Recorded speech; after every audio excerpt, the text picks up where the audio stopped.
you got to do. I'm fair. You know, I'm a fair guy. I'm gonna record it. Darren's prepping this for me. Thanks, buddy. Yeah. If you haven't guessed by now, I'm the loser. I didn't win. I have lost. So we have the line of pre-workout. Yes. The Champion Cup. And then the regular pre-workout that needs to be made still. That we're also going to do. We're ready. Wait, are we? Yeah. Oh, it's mixed up already. Yeah, we're ready. Hell yeah. I'm plugged in. I'm ready. This is gonna be a great, Oh, God. probably Wait, the best ever podcast ever done. Sorry, JRE. Yeah. You're cool and all, but Yeah. I figured out today. I don't know. I was as I was getting ready. I always say sibilance at the beginning, and it's one of those things we talk about where like you randomly picked it up somewhere. yeah. And I figured out that it's from Tom Hanks being on Wayne's World when he was on Saturday Night Live, and he was supposed to be like a roadie Yeah. for Aerosmith, and so he would always like tie the scarves to the mic stands and like put the extra picks on there and stuff and get him ready for like this. That sounds really familiar. And he and his thing he'd go sibilance, and that's where I picked that up from. But I was thinking like, we are definitely the Wayne's World of one because we film in a basement, and hopefully we develop a cult following. But we are definitely the Wayne's World of the at least the disc golf podcast world. You know, That was weak. Let's do it again. There. Yeah. super now weak. I feel. Okay, well here's your guy. Cheers. Cheers. Is Let's it go. smarter to do this first and then that? Oh yeah. Okay. All right.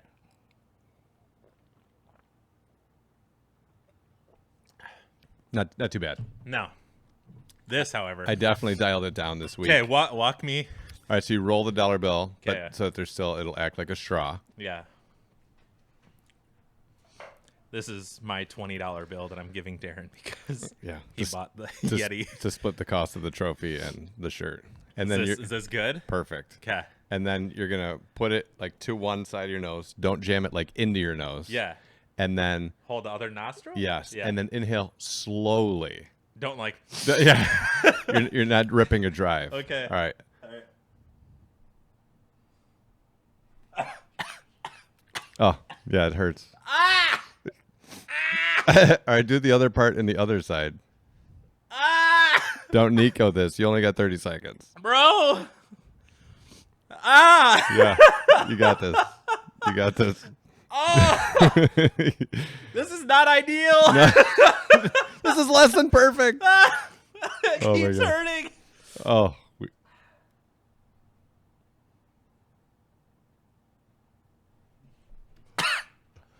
No, just do a big inhale. Hold on, let me get you some paper towel. Please. Let me clear this up in case someone shows up. I didn't like this. There you go. I'm sorry, family. You gotta sniff it all the way in and then just wipe. I can't blow my nose, No. but I feel like I really have to. I love that you see the tears streaming down your face. It's so good. Oh man, full tears. That's good. That's good. That's so what do you so having never put anything into your nose, what are your thoughts? Don't lose a bet like that. Also, probably Will you do a pity line? No. Oh my The spoils of victory are that my face does not burn and I'm not crying at the table. So the other part of our bet, which we have, Yeah. is the shirt. So I get to pick a shirt for you to wear. Where is it? So I actually went today, and I treated you right. Victoria's Secret? No, I Maybe went to some Nordstrom lush Rack. pink. Yeah. I went to Nordstrom Rack, get you something classy. Yeah. You're an iconic fashion kind of guy. So Yeah, you know. I went to Nordstrom Rack and I got you something. Thank you.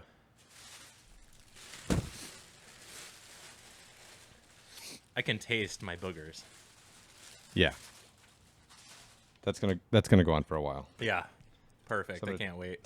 Take the tags off here. Okay. This is- Yeah, I don't know. I don't want to know how much you paid.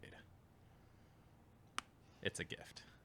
Did they ask you if it was a gift? No, but I put it on in the store, and then I tried it on just to make sure that it was as dope as I thought it was. Yeah. And Gabby laughed, and then she was embarrassed. And told Oh, me is to it take off. like a low cut, like over the shoulders? Yes. Here you go. It's like this. Wait, so okay. The tag goes in the back. This is Yeah. beautiful. That's a big girl. Well, you're a big girl, buddy. So Oh my god. while Zach is changing into his My new discount his new attire, I am currently rocking a brand new Yeti today that I got at the hardware store, and it's a very, very limited edition custom Yeti. I got this color because this is kind of Tuna's color, so that was his contribution Wait, to did it. you take your shirt off for this too? Yeah. Oh yeah. Really? Oh yeah. I did it Oh just my like God. that. Just Oh, like that's that. great. Oh. Oh, that's Wait, beautiful. Is it right? Yeah. No, Okay, you're sick. nailing it. Yeah. You're a vision. So I got this, and then I customized it. And we did a shout out to Pete Weber, our spirit animal here, Yes. and it says, "Who do you think you are? I am." And then it also says Gotta hear normie podcast champion on it. So this will be passed back and forth through competition, at tournaments and whatnot. So I'm gonna quick take the first sip out of this lifetime and just see if it really tastes as much like victory as I was hoping that it would. Does it taste like me wearing a shirt? Oh, it tastes so much better than pre-workout in my nose. Ah. That's for sure. I can guarantee. So you have to screw this thing on and off to get into it. Yeah. And I just wish that there were more threads. So it was more of a process to get in and out. So each time it was a little bit more of a sting, but that's okay. Perfect. So Do I look great? Zach, you look amazing. Thank you. You look amazing. I appreciate it. Okay, so we're back. We're back at the podcast. We made it. And we've both been looking forward to this podcast Yeah. for the last 2 days. Yeah. Ridiculous. I slept I slept all right last night, but since I woke up this morning, everything has been I was literally ready for you to come over at Yeah. 4 o'clock. And I Yeah. knew that you weren't coming over till 5, but I was just maybe he's gonna get here early. I don't know. But no, so we got all the unpleasantries out of the way. And now we can just kind of go over our discussion of the tournament that we played, the Patriot Yeah. at Hunt's Hideaway. Yeah. Which that course is awesome. Yeah, Awesome. yeah. So since we last did this, we went out and played a practice day Mm-hmm. on Wednesday, Yeah. and then 3 rounds. Yeah, and then we went out and played the tournament on Sunday. Yeah. So let's just go over the practice round that we did and how that went, and then we will go over what happened at the tournament, which is amazing and wildly entertaining. So we drive out to Otisville. Shout out to Otisville. First of all, the Hunts do an amazing job Yeah. at maintaining that course, and I don't know, just being an example of how to grow the sport and how to really move things forward. Mhm. So we went out there on Wednesday. We pull up, and there's a camera crew with microphones, Drones. drones, Whole setup. Yeah, someone standing there by the practice basket, and we were like, "Did they know we were coming?" Yeah. I thought only 12 people Yeah. watched the I don't know, podcast. who were the other girls that were there? I Because just there was 2 other ones that they were interviewing too. I just assumed that they were there to watch us. Oh. I try not to learn their names. Yeah. Yeah. Things and stuff. So I don't know, but yeah, we were there 10 minutes, and then Sarah Holcomb pulled up in her van, full foil on the side, Sarah Holcomb style, and Yeah. then I guess she had called them the night before and asked if she could do a shoot at the course, and they obviously said yes, and then she was out there, shot some videos, and then played around with them while we were out there, Hmm. and that was super cool to see. It was Yeah. super nice. And then KJ USA was there the day before or But something, he was there earlier in the week. I think he was there the week before, because he Okay. was there actually before D-Glow. He swung Oh, by okay. to play their league before D-Glow, Gotcha. in the week's prep. So then we went out and shot 2 rounds. Second round, dying of starvation. Yeah, both of us. Yes. Very much so. dying. And then, Yeah. then we went to Subway, and I got a giant mac and cheese that was Yeah. supposed to feed 2 people. Yeah. Hardly fed Also, me. it's not Subway's mac and cheese. It Yeah. was like the mom and pops. Yeah, like pizza their shop slice or of something. Subway. Yeah. Yeah. So But yeah, it was delicious though, wasn't it? it was delicious. Yeah. Yeah. Just not Lots of for 2 dairy. people. Yeah, it Yeah. wasn't for 2 people. It was just for me. All right, so just tell me your thoughts on the course. Like when we went out to practice, we shot first round, which you won. We bet Subway. Yeah. We actually bet Taco Bell, but Yeah, there I wasn't shot a Taco 55 the first round. Yep. You shot. What'd you shoot? Bell. I think I shot 57 the first round, 57 or 58. Yeah, something like that. We both Yeah. shot like pretty Yeah, it decent. was fine. Yeah, I was super happy with that for my first round there. Yeah, And then I shot 64 the second round. yeah. I don't remember what you shot. I shot 53 the second round. Did you? Yeah. Oh shit. Second You round were was not my- dying of starvation. Yeah, second round was Yeah. my good round, and then the third round I shot 56 because I had the chain out on 18. Yeah. And then I shot 51 Yeah, with which a was dumb 4 on 16. yeah, That totally could have been avoided, but still, yeah. 51 was stellar. 51 is When 50 was like the hottest of the hot. There, I think or, 50 or 49 is like the course record Yeah. for singles. Yes. Yeah, and that is a you're just not making mistakes. You know, Yeah, like that's you're not making mistakes, and you're like getting the birdies that are like needed to be got. right. Because shooting like threes on every hole there isn't really absurd. Right. So Yeah, all of the holes you can 3, and I think between the 2 of us, we've 3'd all the holes. yeah, all the absolutely. longer holes. Yeah, We just it's just the fact of like putting them all together, and I think that's the thing that really, like I've said so many times now at this point, but that's the thing I really like about that course, and I like about like good courses is regardless of the par or whatever it is, but like as soon as you get done, just the thought process of, man, I want to play that again, because you see what you can do, and it's literally all the holes are fair, right? Couple of them are a little wacky bananas, whatever. But yeah. There's 2 that. yeah, there's come to mind, definitely yeah. 16 solid ass holes Yes. that like you either hit the shot and execute or you don't. Yeah, and even the 2 that I think are like shisty-ish, they're not even like that shisty. I Right. don't hate them. It's just a gimmicky feel to it. Yep. Like 3 is the island hole, right? Yep. That's one of them, and then 8 is the other. And Yep. even still, it's like they're totally doable. We both have well, between the 2 of us, we have birdied Yep. both of those holes, Yep. but they're just a little whatever. Yep. And then the rest of the course still is like super nice. I think there's like room for improvement, but it's just like totally on an aesthetic scale. Yeah. Like more wood chips or something to like cover the patch, just to like soak up some of the moisture and help it be more of like a solid thing, and like random trimming here and there. But like as an overall, like compared to the rest of the courses we typically have that require maintenance, like it's top tier. Right, absolutely. Yeah. Yeah. So all right, so we went out and played, and first hole is kind of like an open bomber. You know, you just want to end off to the right. Yeah. Yeah, I didn't, but whatever. And then you just throw a hyzer up, putt in. It's a 3. Yeah. If- With as like long- OB like just short of it, and then like OB to the Amoeba's right. out left Right. type thing. Yeah. Yeah, and then hole 2 is kind of a straighter shot, a little bit of a low ceiling, and then you got to watch out because there's OB behind the basket. You don't want to slide there. Yeah. And yeah, we just work our way through the course. You learned the course 55 going at it semi-blind. Yeah. Was pretty impressive for sure, Yeah. and it was a lot of fun. It was. Yeah. It was. And we had ideal conditions Yeah, that day. so we went out on Wednesday, and we were like semi-concerned that the weather was going to be shit. Yeah. Because it was like going to rain, and it was the only day that it really worked out where I could guarantee like I have this whole day. Yeah. Well, I think you texted me saying that the day we wanted to go play was going to rain, and then you were saying also Sunday was supposed to rain. Right. So the practice Yeah. might be good to play it Yeah. in the rain because there's Yeah. turf tee pads, which I'm not used to. Mhm. Like how do they like respond to the water, and then the Oh. course itself, and then there's so many ponds and stuff. Like, you know how like does the water level go up? All that stuff. I don't know. Yeah. So I thought it would be sweet to go out and not it wouldn't be sweet, but it would be beneficial to go out and play it in the rain. Mm-hmm. And then it was just a gorgeous, Yeah, it was like a perfect day. Yeah. Yeah. which Just now hilarious. I mean, it was great for that, but yeah. come tournament day, Right. Now looking back, I wish it had rained on Wednesday. yeah, Yeah. me too. Yeah. Like for sure.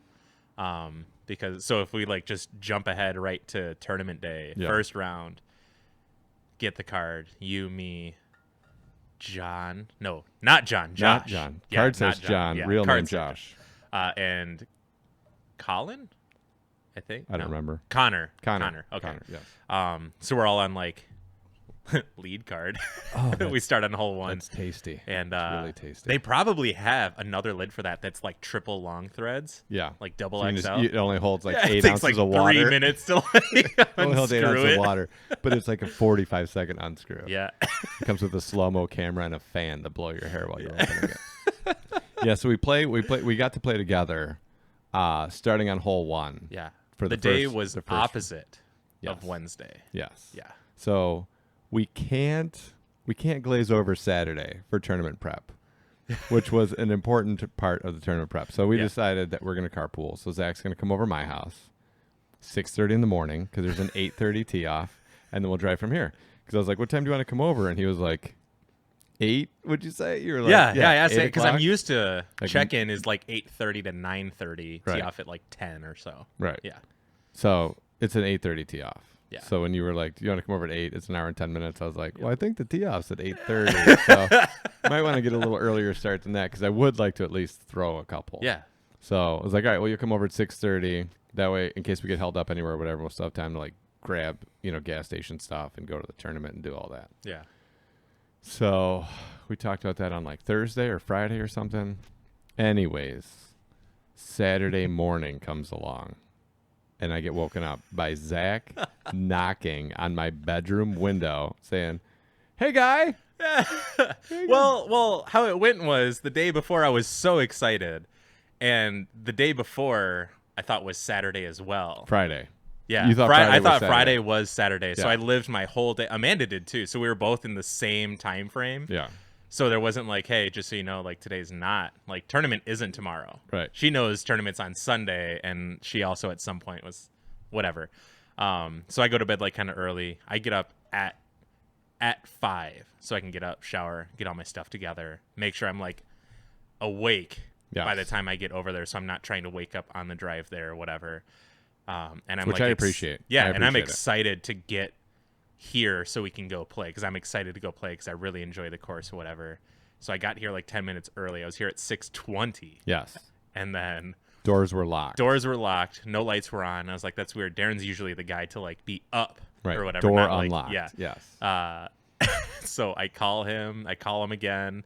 No answer both Phone's times. on silent. I go over there. I even contemplate like, do I knock on the window? Yeah, he gets It's it. Darren. That's me. It's Darren. It's Whatever. Darren, Fuck right, it. yeah. So I go over there and I'm Do I like, climb into bed with them? yeah. it's I'm like, fine. hello, and like nothing.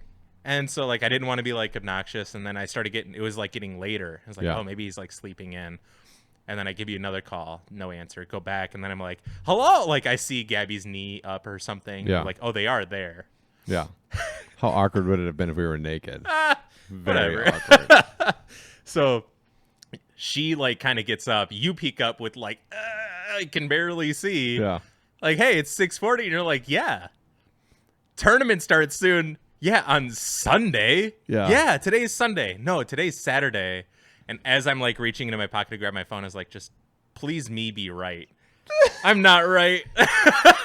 Please I'm let not right. today be Sunday. Yeah. So I had a practice round of like how to get to a tournament. Well, Yeah. like we were talking 2 weeks ago about like tournament prep and you stepping up your game Yeah. for tournament prep.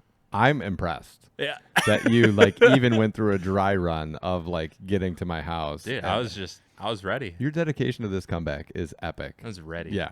Yeah. You were ready. Yeah. Yeah. So then I came I was arou- ready for that, not for the round. I came around took place. and we went outside and then you were like calling Amanda for her to come back and pick you up. Yeah. She like just And barely then- made it out of the neighborhood. Yeah. Got lost on the way back in because you're in Yeah. the middle of BFE Yeah. in this neighborhood.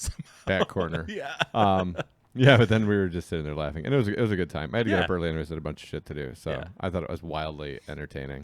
And I knew for sure that you'd be ready on Sunday to be there Yeah. at 6:30. Yeah. So Sunday comes around, we'll just fast forward. Sunday comes around, I'm up, I'm ready. Doors unlocked, Yeah. the key, Yeah. and Zach comes over, he's ready. So whatever, we load up the truck. It is thunderstorming Yeah. at my house. When I left my place, it was that light drizzle. Yeah. And at like from the time frame of me in the car to drive to your house to parked at your driveway, it goes from light sprinkle to just shitstorm. Yeah. Like progressively, and at the whole drive there is like, maybe it'll just get it out now, and by the time I get there, it'll be done. That didn't happen until like Sure, dude, it just got me. you did this to yourself. I literally don't have to look at it. I'm focusing on what you're saying, but I just look. Yeah, And I was eyes like, are up oh, here, man. Yeah, I dick got face. you. Sorry. So it's drizzling where you came from, and then as you were coming here, it just When I parked at your place, there was Yeah. like lightning, thunder, yeah, all the good stuff, like fat rain, yeah. hammering everything. Yeah, so I saw the night before there was gonna start raining at like midnight and end in like September, and I was like, Yeah. okay, sweet, this is gonna Awesome. be for real. Yeah. And I was thinking, fuck, maybe we'll get lucky like when we went out there on Wednesday. Yeah. Didn't get lucky. No. So we left my house. It's thunderstorming, lightning, the whole shit, heavy Yep. ass rain. Like even just packing up the truck Yeah. was a Had pain to in go the to ass. Speedway so you can fix your headlight. Yeah, my headlight's out. I have a loose headlight. Yeah. And yeah, so it's like pouring rain, and I was like, fuck it, we'll just drive to Speedway. I'll fix it at Speedway, whatever. So we drive to the gas station. I fix my headlight. We get out on the road. We're good. Mhm. So we stop at a Speedway, get some drinks. Got hit on by some local ladies, Ah! some local talent of the Otisville area. Yeah. At At least another Speedway. at least that's the way I remember it. We went Speedway to Speedway. Yeah. And you got to have your loyalties in life. Yeah. I get the bonus points, bro. Dude, seriously. So I've I ne- never used them. I've never cashed them in. Yeah, the guy told me last time, he's like, have you ever registered this card online? And I was like, no. He's like, you could get like two $80 gift cards with the points you have. And I was like, yeah, I'll just hold off. Like, there's going to be a day when I'm like, let's go fucking Speedway rich and just go Oh my get some God. shit. So Save up enough to buy out the store at the time. no, like get like a Honda, you know what I mean? like get something sweet, a chainsaw, like something really good. Oh my God. So I need a new lawnmower at some point. But so we leave there. We get to the course. We pick a parking spot because it's a little random in the way that you park there. And Yeah. we get out of the car, out of the truck, and we just start getting our shit together to warm up. It's raining. Yeah. It's full raining. But it's like back to like manageable-ish Yeah. or whatever. And then it like as the round starts, like I think we were ahead of the storm. And then by the Slightly. time we got there, it was like, here's all the heavy, like real heavy stuff coming Yeah. behind us. because we threw on one, tee off, throw on one. It's raining. Yeah. So I'm first on the tee. But I'm first. Wait, hold on. I'm first. You thought you were first on the tee. I'm first on the card. Yeah. First on the board. Yeah. Evidently, Not first on the tee. not first on the tee box. Zach Fortuna, and we even had this on the show. And I said, like I hate. you can do anything. Like I don't care if you're feeling it, just go. The only thing I don't like is if somebody steals my tee box. So we have this bet on the line, and I can't help but feel like it was played out like an accident, but I feel like it was on purpose. It Like, was just to try to 100% work an me. accident. Zach, You know this. I'm at my cart getting my shit out, and like I'm getting my disc, wiping it off feverishly because it's raining, and I turn around, and Zach is literally just teeing off, and he just throws, and I was like, dude, I was first on the cart. He's like, oh, my bad. I even read it off. You, me, Yeah, Colin, John. yeah, and then just threw. It was Yeah. awesome. Whatever, it was a good drive. Yeah. It wasn't a bad drive. Yeah. I threw.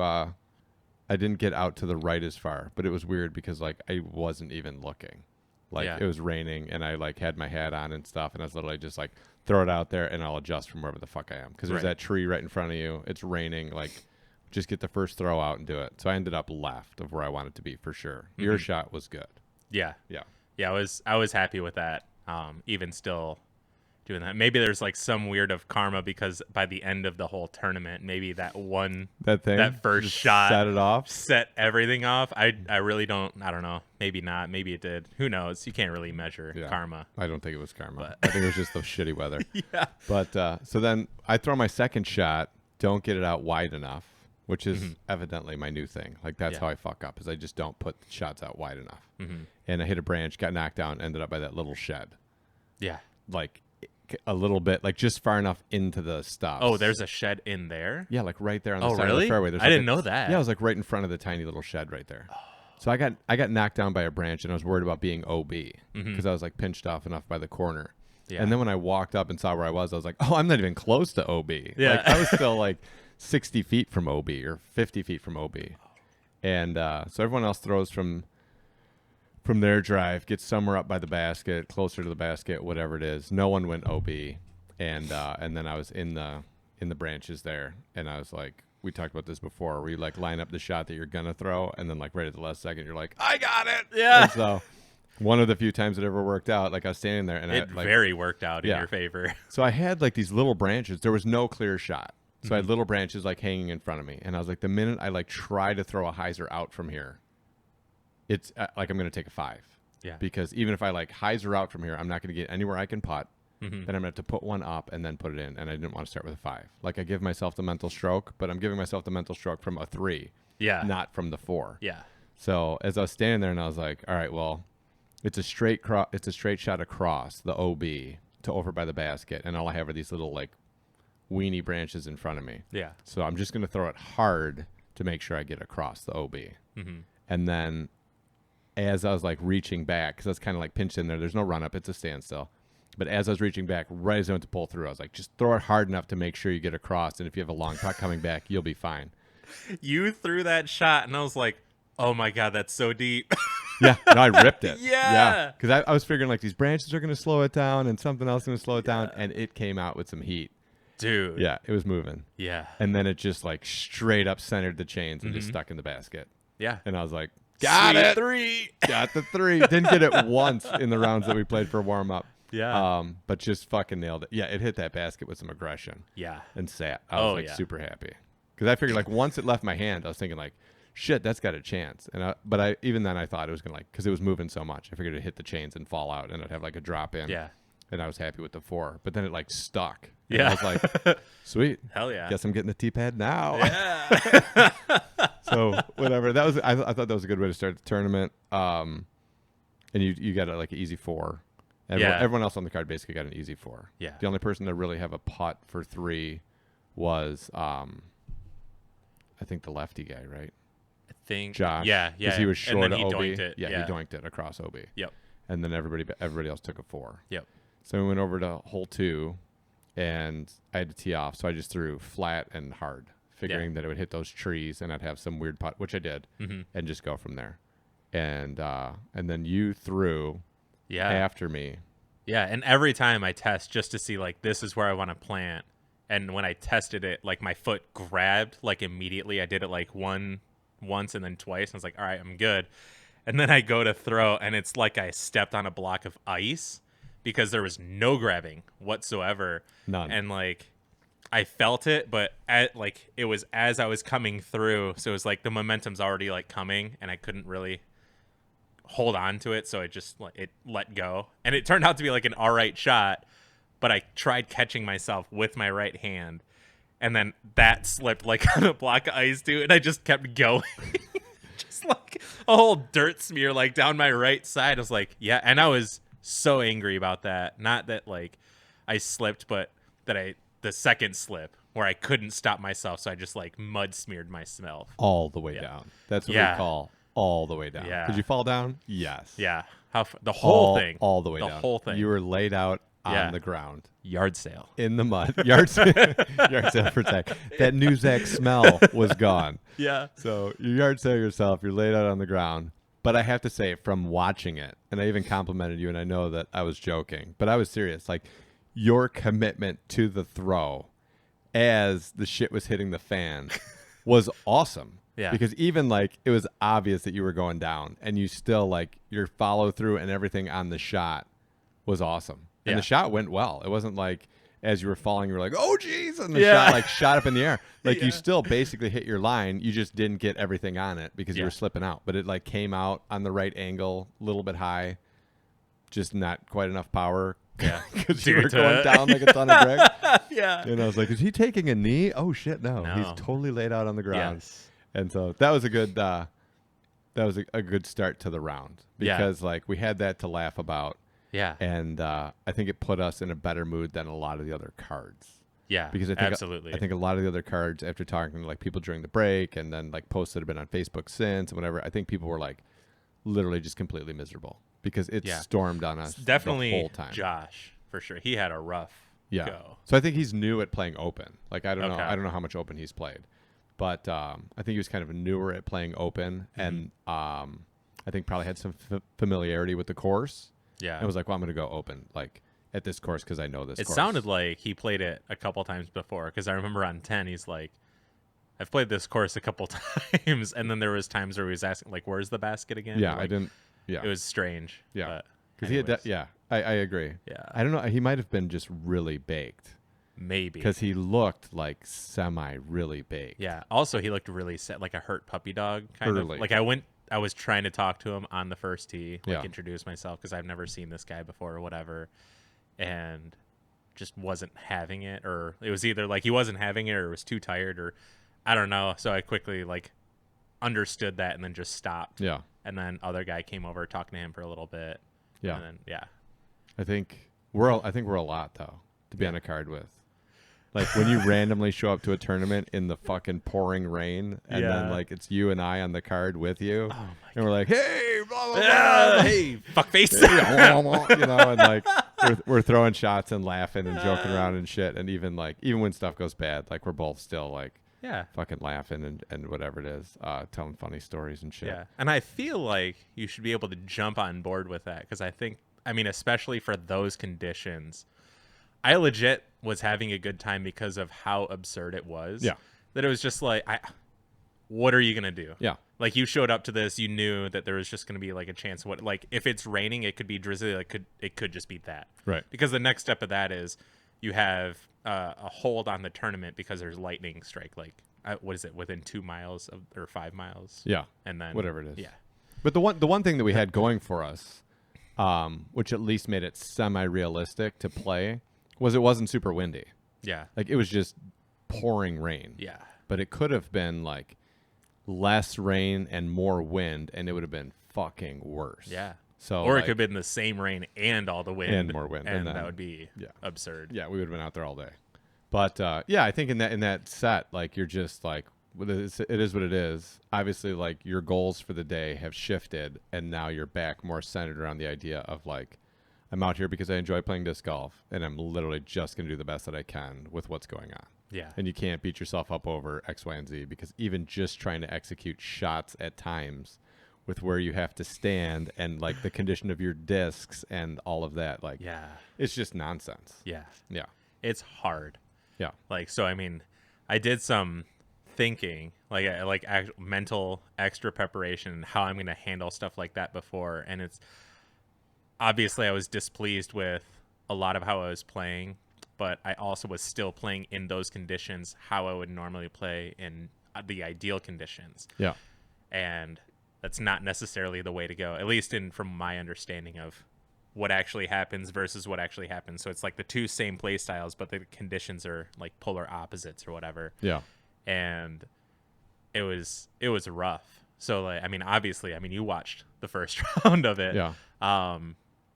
And yeah, like, I mean, you even joked it, like, did you black out on that hole? I was like, no, like, I legit thought, like, I was in the area where I feel comfortable running this, and that if X, Y, and Z were to happen, like, I'm okay with that because I can make this extra putt. But that one, whereas, like, my spin putts were just going, like, an extra 25 feet where I felt like I wasn't doing anything to it. Right. And then it leads to a 6 on the hole or whatever. And it's just Extra like, spinny. yeah, Yeah. extra spinny, whatever. I don't know, water, momentum, speed, Yeah. all that stuff. All the science words. Yeah. Yeah, so when we were putting before the tournament started, I was just trying to figure out, like, am I just going to putt with wet putters? Yeah. Am I going to, like, try to towel them off? And I think we both approached, one, because we've been doing this podcast, but two, I think we both kind of approached the day, at least the first round, of, like, gathering data. Yeah. Like, we're going to play this out. This is totally fucking absurd. Yeah. I learned after 3 holes that I was completely not prepared for what we were doing. Mm-hmm. Like, my body stayed dry the whole time. Yeah. Both pairs of shoes. Shout out to my shoes. My feet were bone dry all day. Yeah. My rain gear worked, right? Like, all of me was fine. Yeah.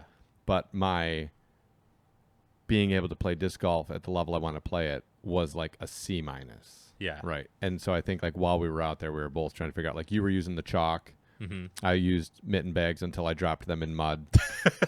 Yeah. Both of them by the 6th Yeah. hole. Both had our secret towels. Yeah, we had like sweet towels Yeah. and no real system for keeping the towels dry while I'm not using them because I used a backpack instead of my cart. Yeah. And so, like, the towel that I was saving Yeah. got wet while it was in my bag before I ever even used it. Yeah. So, like, when I pulled it out and I was like, towel number 3. And then I was like, Nope. fuck, this is already wet. Yeah. Yeah. So I got like two Shit. wipe offs with that before that was the slop towel. Yeah. you know, and like, I don't know, but as we were playing, I think we were both kind of like picking up. Like at one point, you switched to just throwing the harp, even off the tee. Yeah, and that was by hole 6. Yeah. Yeah. Yeah, so like hole 6, normally like it's a par 3. I think it's just a hard par 3 or whatever. It's just it's kind of wide open. It's just long. Yeah, it's like it's just a long- it's 530 something or whatever. 530, 540, Yeah. whatever. So yeah, normally I just try to go for it Yeah. off the tee. These conditions, definitely not, because like one, that plastic, like Star Chant plastic across the board, at least for my hands, are like very slick. I would imagine it's very similar to other people as well. I don't know. Did you see me rip over on that crank? And I wanted, like, I knew I could 3 it pretty easily with like a harp. Yeah. And I can grip the harp. And so from that point on, it was like I'm throwing a harp the whole time. And I think I even threw it on the hole before. Yeah. Across the water. Yeah. Because I was and like, ended up on the weird side. yeah. And Yeah. like and then I you could, were like, don't want to be over there. yeah. Too many Because I trees had for like the putt. window that was like, there was a tree in front and a tree to the right. And it was like a disc width long.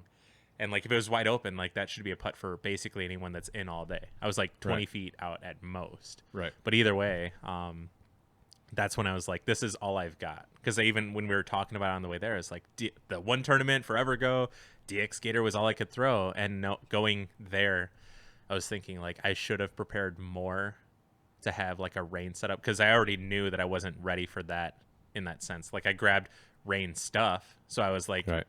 I could manage it and whatever, an umbrella and what. The umbrella was the last thing. I sat in the car. I was like, I think I have everything. Umbrella. Like I just ran in, got it, whatever. I brought 2 just in case you forgot. Yeah, That was the one. I figured you're a guy who has extra stuff just That was because. the one thing I contributed. I was like, if Zach forgets an umbrella, I got him. Yeah. Yeah. Which I want to get one of those umbrellas. I like your setup. The more OGO? than mine. Yeah. Yeah. And I think it's more rigid for whatever. Yeah. The only downside of it is it's a little heavy. But Whatever. yeah, the one thing that I really like is one, it's all fiberglass. So if Yeah. it does get struck by lightning, you're fine. Yeah. Some of the cheaper ones have the metal rod. Yeah. And if it gets struck by lightning, you're dead. So I like that. And then I also like the like sturdiness of the umbrella, because I hang stuff. Yeah. From, Me too. From the things inside, and I've had other umbrellas that just wears them out. Yeah. So like I hang 3 towels inside. That was and- one thing in the tournament that I actually really liked that I think I could make better for rain practice, rain actual rounds, is hanging those same things with the clip. with the clip in there. Yeah. Because when we were at Meyer, so we stopped after the round to go to Meyer to get all the towels. All the We got 6 towels Each. or whatever. So I hung my chalk bag from up in there. Yep. And a couple towels. So I had like one that was like the shit towel to get all the gross off, and then the dry towel, which was good for like 3 holes. Like that's what we figured out too after we got all the towels. But I really liked that setup. And then it makes more sense to me to have an umbrella holder for the cart, just so like I can set it on there and get all my stuff and I don't have to whatever. So the thing I was telling you about before, like setting it up how I had it, that I was doing it, I'm not going to do that. I found one for like the click gear carts. Yeah. That just goes up on the handle, that isn't like a $30 one that Dynamic sells, which I think is crazily overpriced. Yep. And just have that whole setup, I think would be pretty ideal. Yeah. Yeah, mine with the cart, I just let the cart get wet. Yeah. I just have the cart set up like when I play. So I played with the bag, and normally I like the bag better with the umbrella because I can just set the bag down and then put the umbrella over it, and I feel like it keeps stuff drier for longer throughout the round. Yeah. But this time, because we played in a pouring rain the entire time, like the bag ended up, regardless of how big my umbrella is, and no matter how like careful I was about it, the bag ended up just getting wet, and then it made everything inside wet, and I didn't like that. So in the second round, I was like, fuck it, I'll just use the cart, and then I'll just count on everything being wet, and then have a supplemental system using the umbrella to be able to dry stuff and do all that. And I actually liked that better, because then all I had to worry about the entire time was just keeping that one hanging towel dry, and then when it would get fucked up, I could just swap it out with another one. That's what I ended up doing. The only thing that I wish I had the whole time was for the saddlebag, like, was another cooler bag, because it's basically watertight. Right. To keep like my putters and stuff. I had my towels and all that in the other one, but my putters were just like loose. Yeah. But even still, it's like at some point, all your stuff, you're just gonna have to deal with it being wet. Yeah. So at a certain point, I just started putting with like wet, grimy putters. Yeah. Like I would wipe it off, all the extra stuff, and then I would let it get wet and then set with that. And I felt more consistent. I know you were doing that at some point too, Yeah, I because just you'll did at it least the get whole the time. consistent feel. Yeah. But there was the strangeness was like I want like grip and whatever, but there was a point where I would grab putters and it's like this is way too grippy. Like Yeah.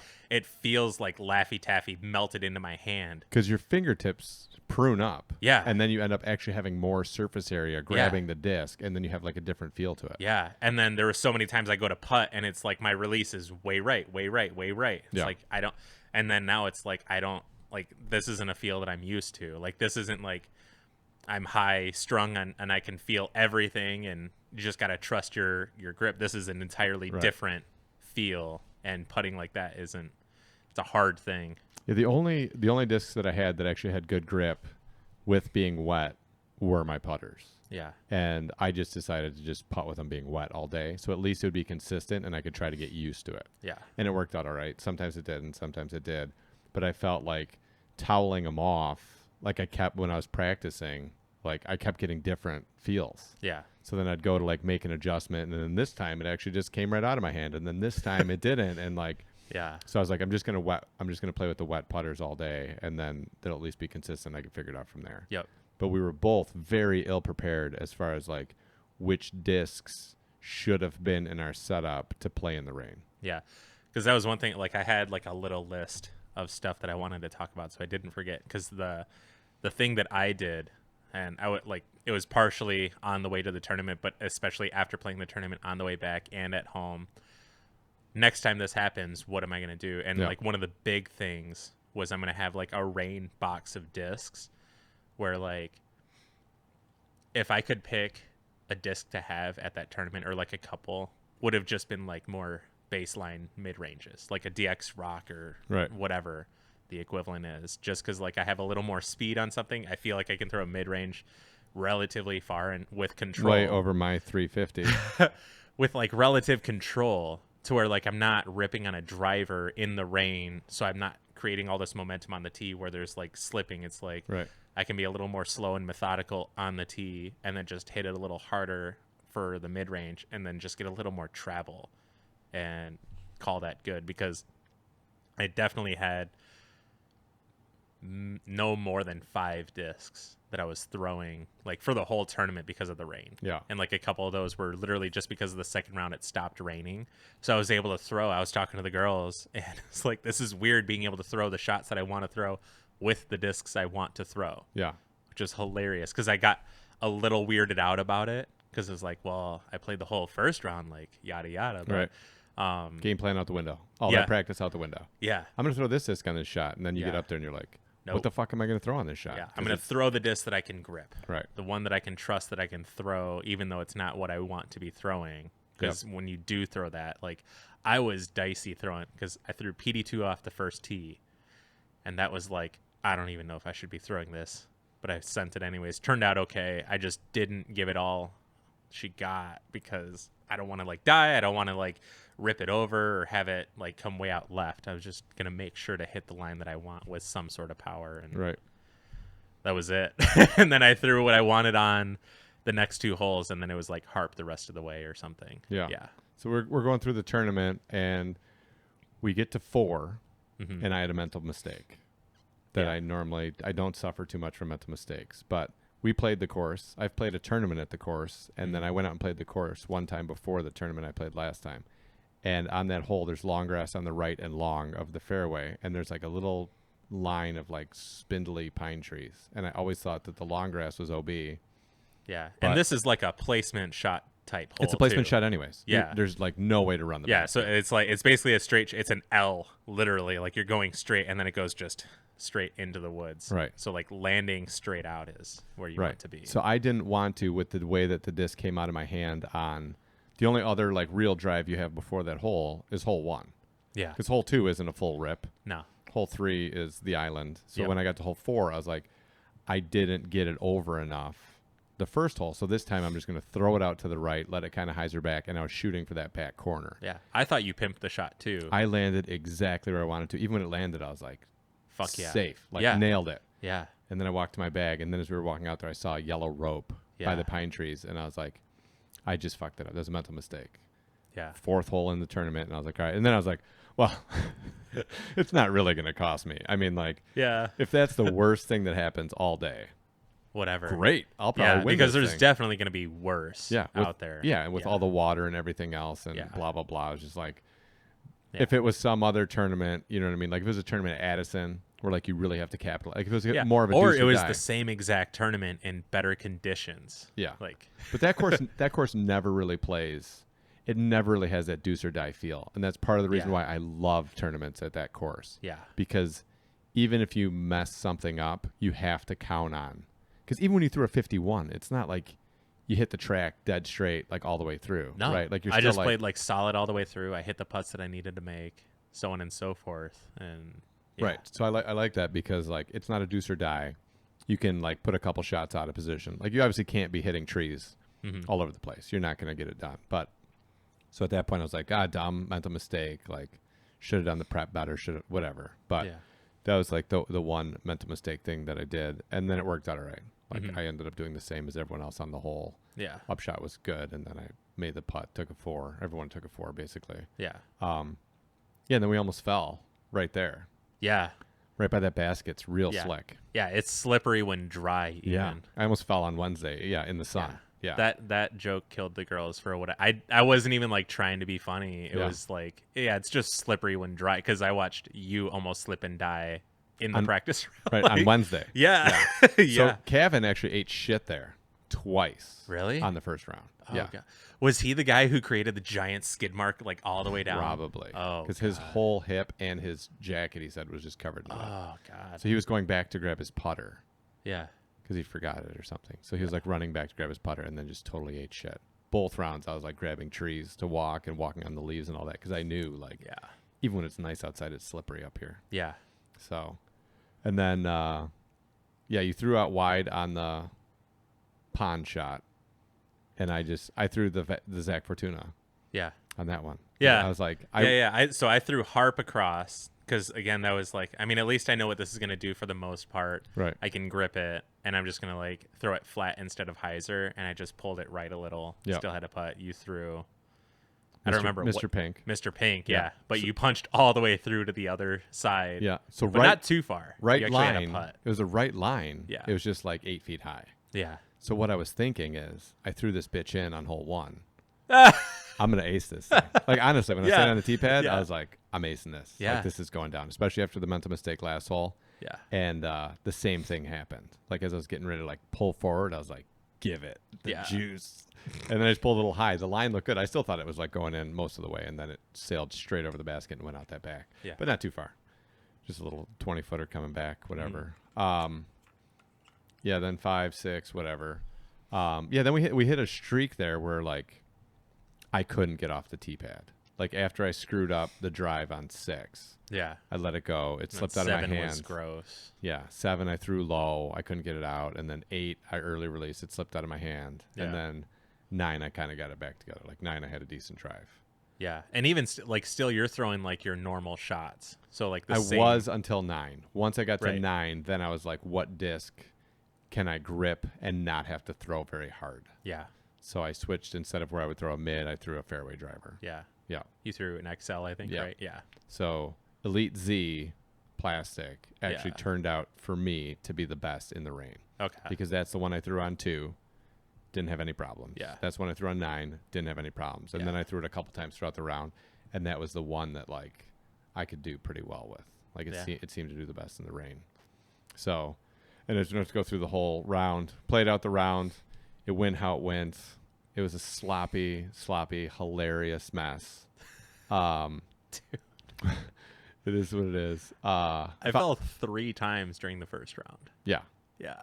One- One of them wasn't really a fall. It was just I lost my balance underneath. I was cleaning up under under my umbrella while somebody was. I think it was Connor. Connor was. Yeah, not Josh. Yeah. Yeah. Not Josh. He was putting, and of course, like while he's lined up, I'm like trying to watch what he's doing and wipe off my disc to put it back. So it's like it's just gonna be wet in there and like at least doesn't have all the grime. And then I just like I just like fell like a turtle backwards. It was the quietest, most gentle fall, and you just like tipped over. Yeah. And then I looked down, and you were like laughing, but you were kind of like, I think you mouthed to me like, I fell over or something, and I was like, yeah, I can see it. I'm looking at you. But you were so quiet because he was literally in the middle of the putt, and he hit that putt. Yeah. That was like a sweet putt. Dude, I mean, a 3 on 10 is amazing. Yeah. A 3 on 10 in the first round in those conditions. And he had never played the hole before. Yeah. Yeah. Very amazing. Yeah. The second shot was key. Yeah. Yeah. Yeah. Yeah. That was He had like a impressive. really good, nice got through on the second shot and then hit. That was like the first putt because he was getting discouraged before that. That was the first like banger putt that he made. Yep. And he hit that and was like, yeah. And I was like, good thing you didn't fuck that up. Yeah. For you, because you Yeah. like were laying on the ground while he's putting. Yeah. Oh my god. Just laying in the mud, and and then you just sat there. Yeah. I remember you like sat on the ground, and I was just thinking like I could never do that, like wet underwear. Yeah. No way. But at that point, That doesn't bother. Like being wet doesn't really bother me. Like wet soggy shoes I had the whole time didn't bother me at all. Yeah. Like I don't know. I feel grateful for that. The only thing usually, and I think it just has to do with like core temperatures. Like as long as this is like good underneath it's looking good what right I now. have, yeah. I'm usually all right. Yeah. So like wet hat, everything else, whatever, like Yeah. that's fine. So I'm grateful because there's a lot of people that are like, I can't be wet. How do you shower? Yeah. Yeah, like They just don't. yeah. Yeah. I've learned over time, and last year it kind of happened. I'm good with like wet feet. Yeah. Like if I'm gonna go out and play, like if it's just gonna storm all day, or I'm gonna go out and play a course that's like real swampy, I'll just wear regular tennis shoes. Like I won't wear my Gore-Tex boots. I won't do that because I don't want to fuck up the boots. And it's like my feet are probably gonna end up just getting wet anyways. So as long as like before we really get going, I'm just soaked. Yeah. Like my socks are wet, my shoes are wet, everything's wet. I'm good, and it doesn't distract me. It doesn't fuck with me. It doesn't do anything. Where it really bothers me is when they're getting wet. So when I'm playing and like I had a pair of tennis shoes a few years ago that were Gore-Tex, quote unquote. Yeah. And then like I literally like stepped to do a putt and I just felt the Gore-Tex fail and the little bit of water come in my foot. And then like a little bit more come in. And like as my feet were getting wet, it was miserable. But I Yeah. found that like once I'm wet, I'm fine. Yeah. It's just the like getting wet. Gotcha. And yeah, the other stuff is just for like comfort. You know what I mean? Like you're obviously, even if you wear great rain gear, you're gonna get wet throughout the day. Like you're not gonna. I can't throw in a hood. Yeah, but you're not going to be like how Connor was in just like his little shitty umbrella. Yeah, shorts and like, a t-shirt. Yeah. Yeah. Like, all right. I went medium. We talked about it. Like He also did. he also did, but I thought it was funny because I was telling Zach, I was like, I'm like way behind in laundry. I again did not get it done today. Hopefully I'll get it done after the podcast. But I was down to like 2 dry fit shirts. One of them medium, one of them small.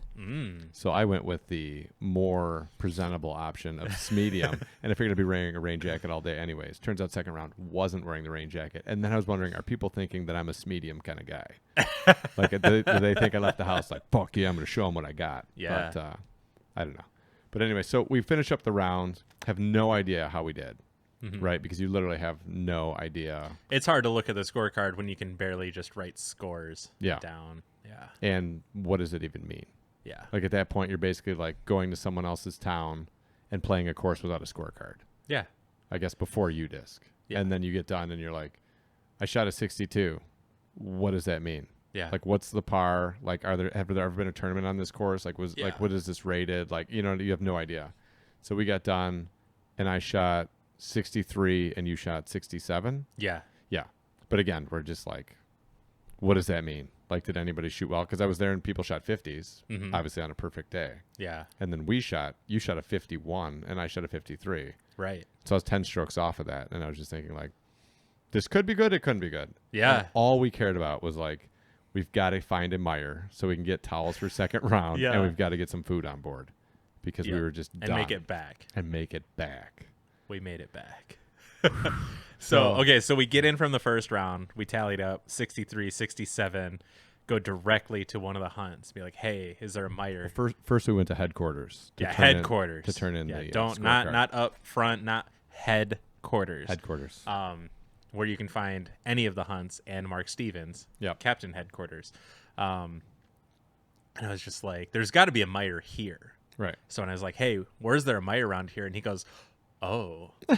That was that was not the reaction I was looking for, because Right. that is like, we're pushing our luck at getting stuff, and are we going to have to play with what we have? Right. Because if that's the case, that's going to be really hard. Right. Because everything had failed 2/3 through the first round. Yeah, I was trying to conserve towels like you were. Yeah. And I had like my one, and eventually it's like, I can't.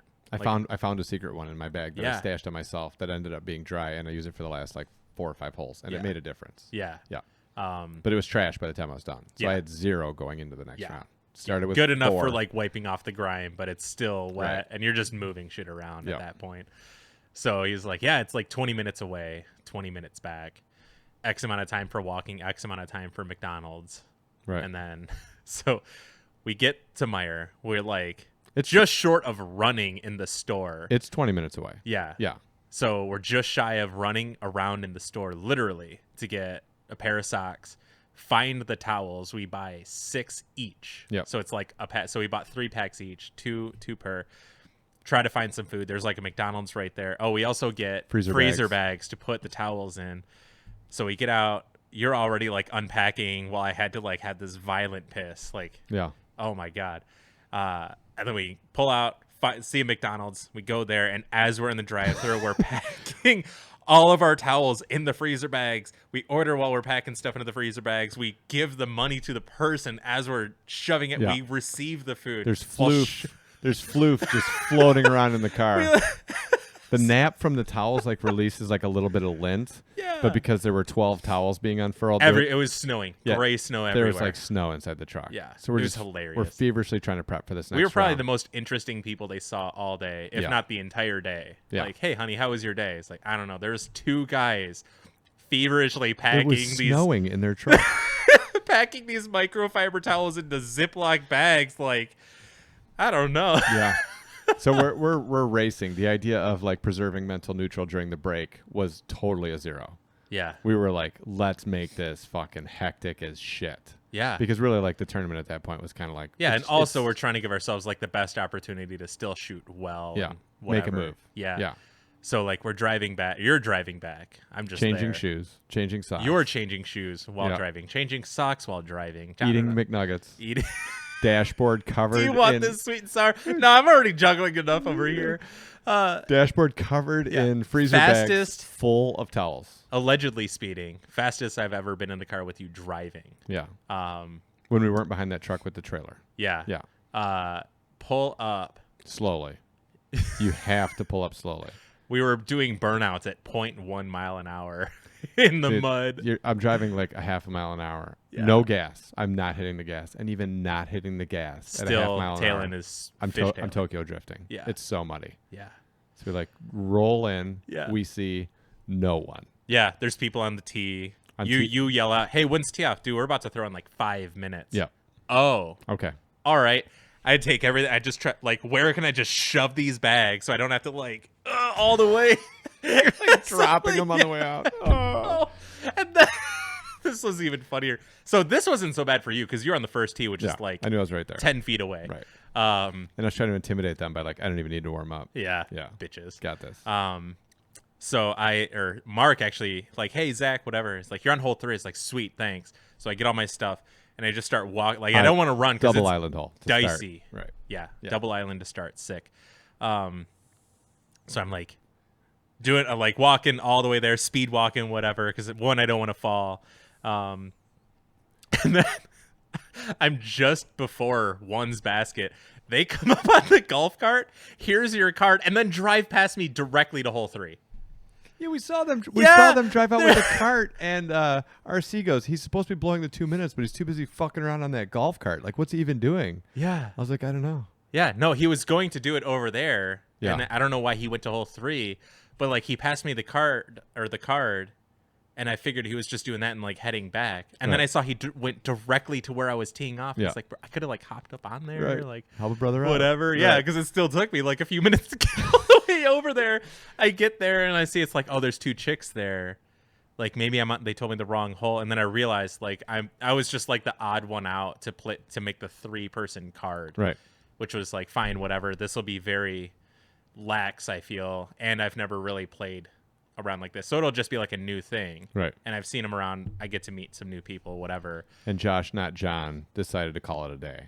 Yeah, Yeah. yeah. He was done. He shot like a 74. I don't know. Or something. Whatever he shot. It was not good. He was trying to do like his same stuff, but even more so to Yeah. try to like go big, and just every time it was just paying for it, paying for it, paying for it. He said at one point, like, I guess I'm just not very good in the rain. Yeah, Yeah. That was like one of the few things I heard him say. yeah. I still have his mini because I'd never had the chance to actually give it back to him. Yeah. So I still have this green mini. I took the glow tape off because the glow tape was super. Yeah. So So arguably, Whatever. I mean, not to put myself down or any of the competitors there, but you're arguably the best disc golfer at the tournament.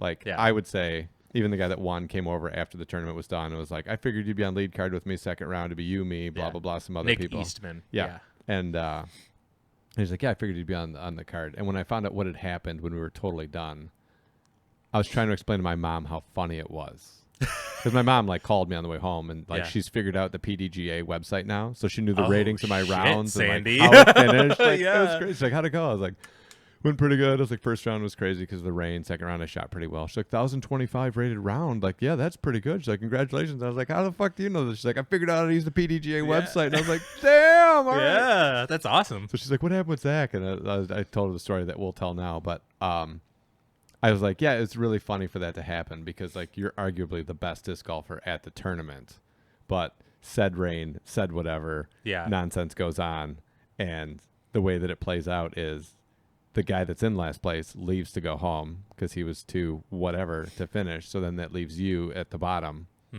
to play with the ladies. Fuck yeah. So you're on a card of 3 with the 2 FPO playing for the champ. Ashley and Christy. Yeah, playing for the Patriot Championship out there. Yeah. Zach Fortuna. Yeah. Yes.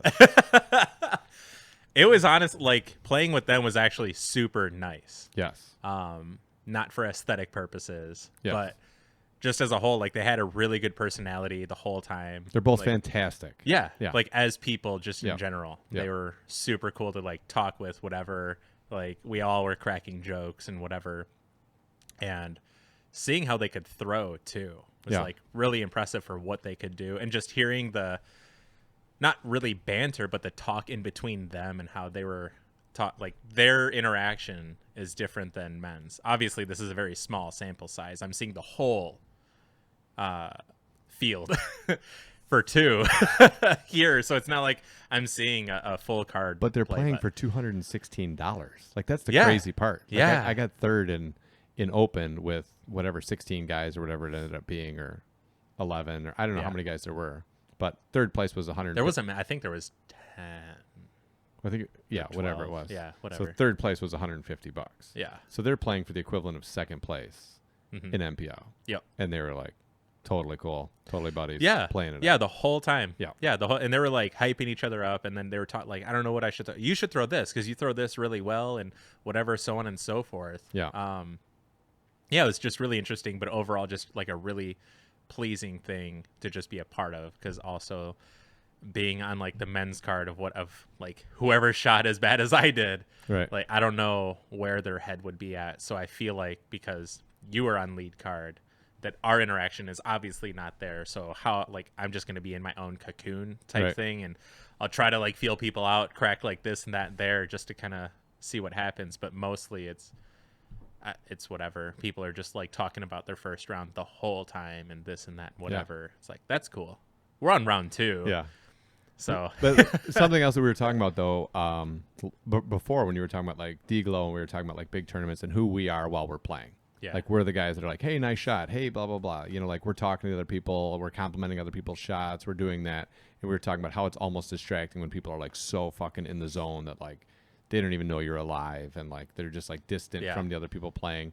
And you got to experience kind of the opposite end of that spectrum, yeah, playing with the 2 girls who were like super friendly and chatting it up and like helping each other with shots and, you know, like just being out there enjoying playing and playing against each other, yeah, which was awesome. yeah. Yeah. No, it was great. And they played really well, like the whole time for like their skill set and everything. They were playing really well. Yeah. So I don't know, like for what I could tell, like I haven't, it's not like I have all these rounds. This is the only round that I saw of theirs, but again, like from what I could tell, it was real solid, pretty consistent. like obviously lapses here and there, but for the second round we had like the ideal weather. Yeah. So I was able to throw For like, most of it. yeah, for like 2/3 of it, Yeah. realistically. And it was weird. Like I made the comment at some point, it's like, it's just going to be really weird throwing what I would normally throw Yeah. instead of what I was doing the first round. So started out on the double island, made the island, which is awesome. But Yeah. I didn't put that much on it, so I didn't get up there. I was like circle's edge, so probably like 5 to 8 feet off of the OB line short. But like easy 3 is better than 4, 5, whatever from drop zone. Right. And then Christy almost threw it in from the drop zone, but that was for what was it? She shanked the tee shot, hit a tree. She was like, "Oh, that's OB." But like how it hit, it like kicked backwards and left. I was like, "You might just be in the first island." Turns out she was, and then threw that shot OB. But then like the drop zone shot just straight off the band. It's like that would have been sick. Like, Yeah. crazy way to do it, but Yeah. nice. And then so we play like all these holes. We're on hole 16, and there was like a wind gust, and then it was like, all right, it's gonna just start raining on us because all the water's coming off the leaves and dropping onto us because, you know, gravity, Right. speed, momentum. Science. Yeah. And then it kept going. I was like, oh, it's just really happening. Yeah. It's raining again. Yeah. Yeah. So like umbrella up, like trying to get my rain jacket on as fast as possible before I get soaked, so it's not like I'm in the cocoon of wet. Right. And then we're right by where Christy was at, so she ran to her car to go get her jacket. And then Ashley, like, same thing. I don't know. It was hilarious. Like, just frantically getting Preparing everything together. for the rain again. And then I thought I have there to was break real quick. Are you dude? I wore more clothes so I'd be warm, but it didn't make. Oh my god. They're gonna need a break too. Yeah, I mean, whatever. Oh, this shirt is so comfy. How's the nose? It's good. It's good. This is great. This is great. Do we still have 71% on the camera battery? So Hopefully it doesn't get corrupted. I think we're good on that. I even tried to drink less water today. I think that I would be hydrated. I think it's the energy drink. I was gonna tell you before the podcast too. Is like you're not allowed to pee break. You have to hold. I had to. Whatever. No.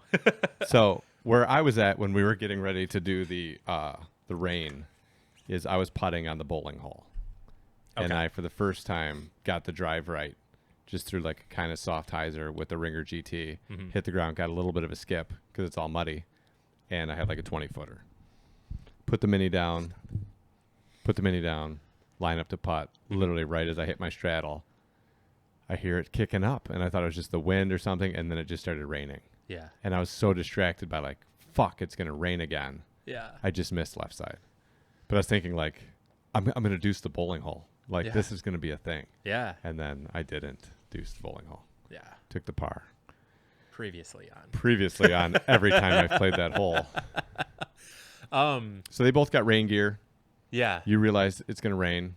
Yeah. And then there was so a realization I had, and it was on 10, and we all threw our shots, whatever, and that's when the card behind us started catching up, and like we were creating a backup or whatever. Yeah. They started saying a lot of like, we have to hurry up because they're getting annoyed with us. And I just, every time they made a mention of it, I told them like, fuck them. You're here to play your, like, if you're just slow, if it takes, because there's so many times, them included, they've just been in a spot where it's like, this is a really hard spot to be in. I'm not really sure. I need to figure this out. And you collect like all that information together. You make your decision and then execute. You take your time to execute. Right. Whatever. So there was times where they were rushing their shots because they were feeling this whatever pressure of the people behind them. Right. Where it's like, don't think about it so much. Like they have to wait. Everyone has to wait. I know like I'll get frustrated, but I know that it's still part of it. So that's something I keep trying to work at, is learning that patience, because even going to places where it's like, can we just play through? Like that's not the normal if you're a tournament player. Right. You can't just like, there's the joking, obviously. Right. But every time. yeah. Can we play through? We're in the tournament. Yeah. Yeah. No, that's not. Right. it. So like I think good practice would be learning to just wait, let the people play their stuff, and can you just like hurry up and throw your shot, whatever, but even still just earn that patience. But there's no indication of like them getting irritated. They never like, can you guys hurry the fuck up, or can we play through? Like nothing like that. But even still, like they had to have dealt it with it at some point. Yeah. Because it was quick. It was like first time they were waiting on us, and then immediately there was something said about it, and then immediately I was like, don't worry about it. Like we got fortunate enough the first round that we just played all the way through, and I don't think we waited on any hole. But the first round that we played, we had a threesome behind us. We were a foursome. Yeah. No idea what division they were in behind us. Well, I know one of the guys, and he is not an open player. Right. And I know it wasn't open because we started. yeah, on hole it definitely one. wasn't M1 either. Right. It might have been Masters or something. Yeah. I don't know what it was. Yeah. Either way. But those guys, had we not been on the course and they went out to play that course on a casual round, they would have gotten through the entire course in an hour and 15 minutes. Mm-hmm. For sure. Yeah. Because there's something with like, and I don't know them, and I'm not speculating that this is how they played, but I have played like casual rounds or something with other people. And like, if you can only throw 70 feet before your disc hits something, and you're not throwing it very hard, it's pretty much right there. Yeah. So your ability to like throw, walk up to your disc, throw, walk up to your disc, throw, putt out, be done. Even though it took you 6 on the hole, you played the hole in like 4 minutes. Right. Right. So like the group behind us, the first round was literally like up our ass the entire time. Yeah. And finally at like, what is that, 16? When we Yeah. got to 16, I just waited on the tee pad till they putted out. Yeah. Because they had no consideration for the fact that like we're putting on a basket 6 feet from the fucking tee pad, and this guy's teeing off. And they're Yep. like slamming chains and talking to each other and like blah, blah, blah, you know. We Yeah. joked around about it earlier. Yeah. Like we were on a couple holes and they were like right behind us, like, brought out the slammer today and whatever. And it's like, all right, dude, like, you know. Yeah. And if you could let them play through, you would. Yeah. But yeah, when you're playing and you have people up your ass, like, yeah, there's a time limit to find a lost disc and there's a time limit to take your shot. But when it's in the rain and you have all this stuff going on, like, you're obviously going to have time to like wipe off your disc, set up your shot, figure out what you're doing, you know, and like there's, as long as the people on your card that you're playing with are okay with the pace that you're playing at and you guys are like moving forward, it is what it is. Yeah. Like I guess that's a skill that you just figure out of like, you got to play your game Yeah. and not worry about. Yeah. And that's what I was trying to like attribute to that, or not attribute, but like convey to them. Yeah. Was like, just you do you. Yeah. Because like there's people that play really fast, there's people that play really slow, and anywhere in between. But if you're changing your game because based on what you assume people are saying or thinking on the card behind you, Right. don't worry about it. Like you're here to do you. Right. And especially in that case, because you know the people behind you aren't even in your division. Yeah. You know what I mean? So it's Yeah. not like it's going to come up later. You Right. know, like, oh, you worked us because you guys were, you know, like, Yeah. obviously they're the only two in your division. The only other person that matters out there in real life is the person you're playing against. Yeah. And if you guys are cool, you know, Fuck it. as long as you're not breaking rules, it doesn't matter. Right. Yeah. Well, that's too bad. That's unfortunate. Yeah. Because nobody's like, you'd be a real dick, right, to like put the bum's rush on like the FPO card. Yeah. One, because they're playing for good fucking money. Yeah. And two, like, who knows what they're yeah, dealing with? because I mean, each shot counts. Yeah, and every that's why I shot was counts. like, my meaning behind it too is like these shots count for you, so don't throw away your shots because of people who, I mean, don't matter because they're not Right. in your same division. Right. See, like this matters to you. It obviously matters to them based on how they were playing, but also like what they were saying to each other and how involved they are in it. So Yeah. yeah, I don't know. And maybe it was like something they didn't hear before. I don't know, because like maybe they hear it from like their boyfriends or something, but like some random guy who's also there to play, just Right. like, here's just kind of how I see it and how I try to deal with things too, like in a tournament. Because I also like, there's times where I feel like I have all the patience in the world, and sometimes it's like that wick is real short. Yeah. And those are times where it's still like, I need to work on this, Yeah. because I'm totally about being patient, being whatever, because I feel like that's owed back based on the craziness that I've caused as a kid to my parents and the patience that they had, that I feel like I owe that at least to some other people. Yeah. So Yeah. I find that when shit starts going bad or really good, then I just want to throw.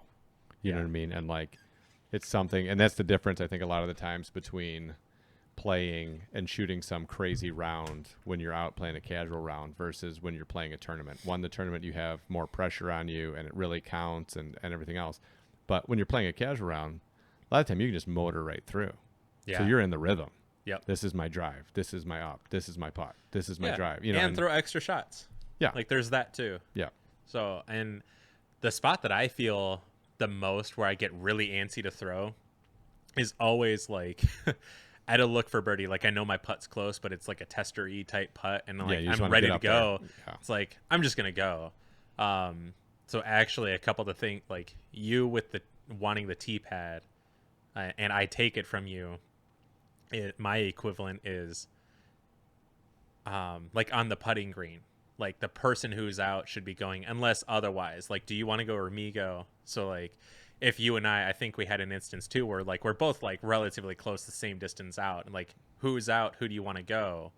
And if it's like you want to go and I wait, or I'll go even though I'm asking, whatever, I'm cool with that. I think you should ideal is like just have third party, just who is out, so there's no like Right. whatever, because I've had that before at D-Glow where it's like close and I asked the guy who was like in contention with every time, it's like it's you. You. It's like one of these times it's just you, and like there's a couple times where it's like it's definitely, but whatever. I forget. I used to play with a guy that was his thing, and we'd always make fun of him. Not to his face, of course. I can't remember who it was, but he's always like, "Oh, you're out," Yeah. and it wouldn't even be fucking close. Yeah. Like it's like 12 feet difference, and he's like, "You're out." You're like, Yeah. all right, dude, my bad. Yeah. I because with my eyes, it seems like I'm totally closer, but that's fine. Yeah. And- So like some of the things that bother me, and Josh did it on 16, and it was one of those like quick instances where it's like, what the fuck? Like I'm mentally ready to go, but you're irritated, so you go put out. It's not like a tap in, like it kind of is, but not really. Right. But his like frustration putt. So like goes, slams his putt in, and then like walks off to the left, and then goes right.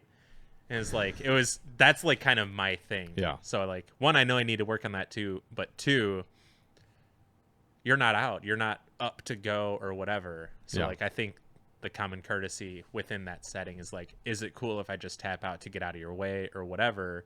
But two, it's like if you took that and put that into other thing, like where it actually matters, like where the putt actually means something that isn't just like a tap in type deal. Well, if I'm just ready to go, I'm just gonna fucking go then. right. That's how Right. I see it. Right. Which I feel is like totally rude and not like the etiquette of this professional sport. Right. Because I feel like that doesn't happen in like the PGA Tour At all. Yeah. Yeah. Yeah. People will call from home and say that guy fucked up. Yeah. But, So- yeah, I don't know. Mine. I always get antsy to go look at my shot.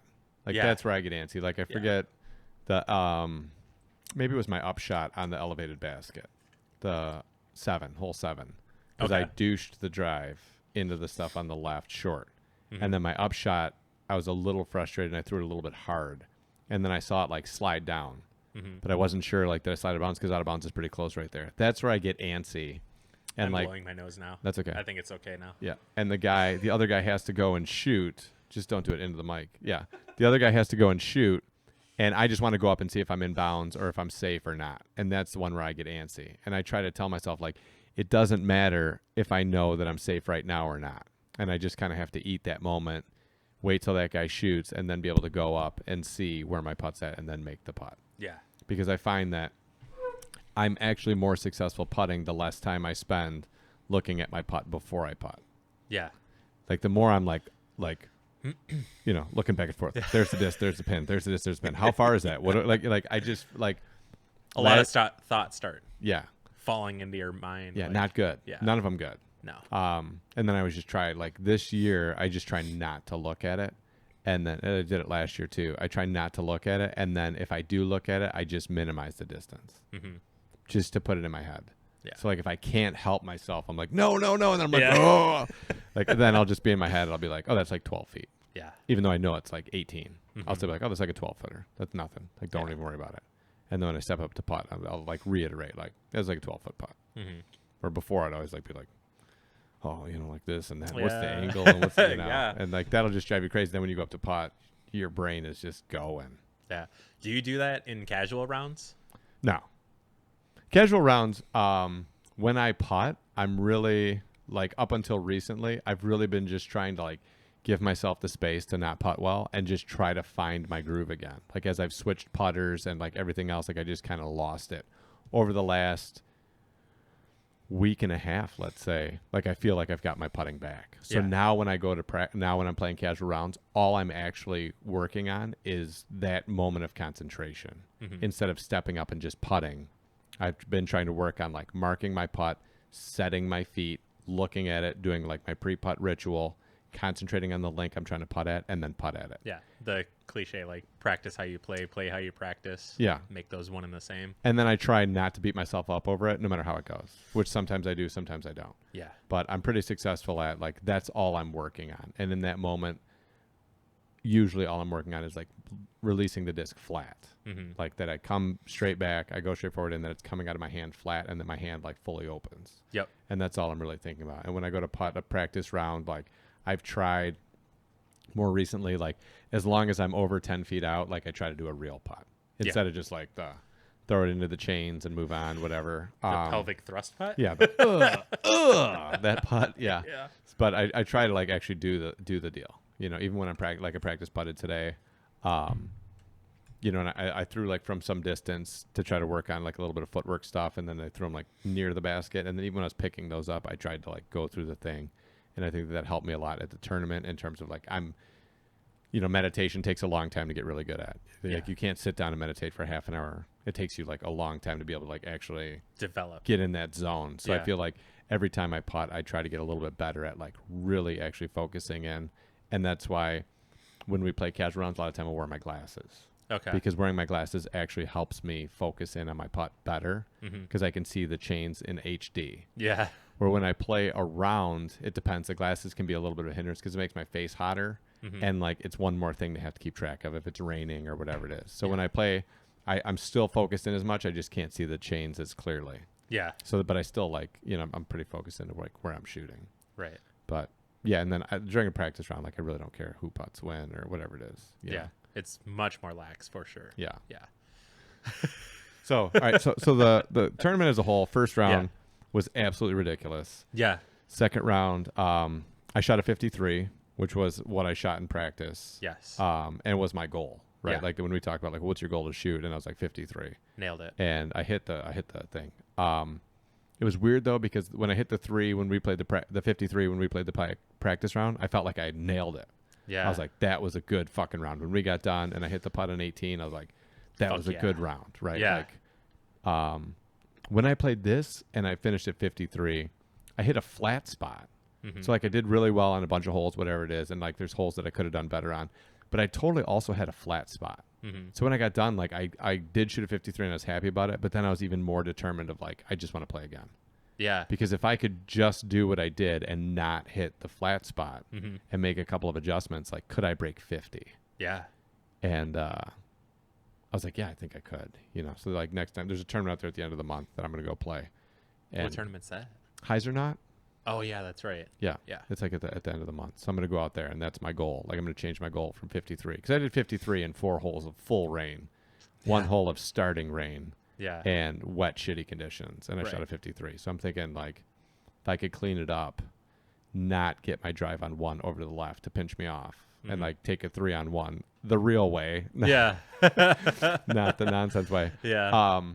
Then I think I could do it. And I also think I'm just going to pitch to the short island. Yeah. Because I've now seen 5 people make the island. I've made the island twice, and I've never seen anyone hit the putt. Okay. So that idea of like it's a 2 or a 4, it's not that big of a deal to me. You know what I mean? Like Yeah. I'm going to go for it because if I take the 4, you know, a lot of people are going to take 4s, and like I'm risking the 2 for it. Yeah. Where I feel like now I'm really heavily risking the 4, and I'm not going to get the 2 even if I make the island. Yeah. So I think like I'm actually going to pitch up because that drop zone thing, like the farthest I was like 15 from the basket. Like that's Right. a pretty dialed in shot. Yeah. So I think like if I could pitch up there and then just pitch across and then put the putt in and take the 3 there, I think that's an easy stroke to make up that I give away every round under the idea that like if I get up there, I'm going to 2 it, because like I literally have not seen anybody 2 the hole. Yeah. So Yeah, and that's no, you've seen someone to the hole because I tooted in my 51.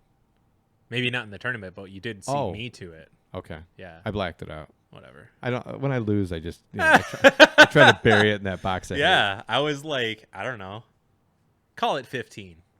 Yeah. Yeah, So I've seen one person to it, yeah, allegedly. yeah, because I said so. Yeah, because that's what you're telling me now, and I believe you. Yeah. Yeah. Yeah, I don't know. Like for me in that hole, I feel like it's just I'm good with taking that risk of twoing it Yeah. because if I don't, I feel real confident from the drop zone, just getting up and down for 4. Yeah. But playing to the short, that's like guaranteed not twoing it unless you throw it in. I think on accident Yeah. because you're going to like lay up and somehow you like kind of float it in there, but it's not really set up for like a floaty shot. It's real straight. You have to throw it flat and straight. Yeah. Which means you have to give it like if you want to throw it in like kind of high or whatever, and Yeah. if you do that you risk going like sailing long and then what you like for it anyways if you don't make that long. I'm gonna throw it in just to prove you wrong. Throw Do in for the it. That's two. fine. That's Yeah. great. Why not just play hole 1 the same way every time? Just like go left, go to the shed, And throw it in. run it in. Yeah. I just don't feel like I have that shed shot tiled in, and I don't want to go out and practice it. Oh, that's the shot. Yeah, that's the tricky one because you got to hit that branch just right and then have Yeah. it shit to the left. Yeah. Yeah, it's a tough shot. I would explain it to you, but I don't think you'd understand it. I don't. So having all those skills and stuff, I don't think that you'd get it. Skills and things. Yeah, the Rogue was good in the rain. Rogue, Yeah. the plastic, whatever that is, the S-Line DGA plastic from Sure. 2007. Yeah. That one that I throw, the World Championship 2008 disc. Yeah. Like that plastic was good. Like that was Good. one of the discs that was like, shit, this has got some grip. Good. I didn't really have a lot of places to throw it, but I was like, if I need to, Got it. he's gonna do it. But I am gonna get some like baseline plastic discs. I'm gonna get What are like you gonna get? 3. I don't know. I'm gonna have to get like more than a handful and try them out and see.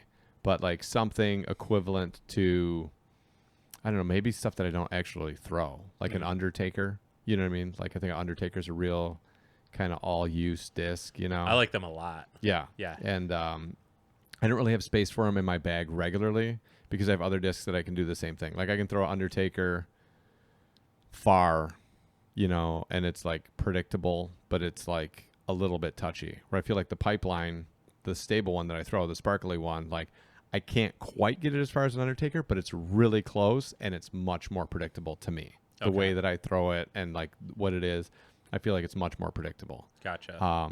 Because the Undertaker, I have a little bit of issues sometimes of like overcooking it and then it just drifting off right on me. Where like that Pipeline doesn't. And then going up, like, I don't know, same thing. Like I just don't, it doesn't fit in. Like I feel like it'd be an overlap disc. But I think in the DX, or not the DX, but whatever the baseline is, the Z. Pro D. but Pro who D, cares? whatever. Like I think that might be a useful disc to have because it's kind of workable for me. You know what I mean? It's something I could probably get like a solid 375, you know, accurately and like count on without having to like put a bunch of shit into it, and I could probably work it pretty well. Right. I'd also like to get, I don't know, maybe like we looked at that Nuke SS or a Nuke Yeah. or like, because I don't know how it's going to be. Like I'm going to have to practice with it soaking wet. So is Right. it something that like I'm not going to be able to transfer a lot of snap to, or is it something that's more comfortable for me not to really pull through on? Like just throw it like I'm throwing like an upshot, but throw it as my drive. Like I don't know, like that's something that we're both going to have to work on and address. Yeah, because what I'm going to do, I know I already said it before, like if I throw drivers, that a lot comes with figuring out release point because that becomes extra dicey.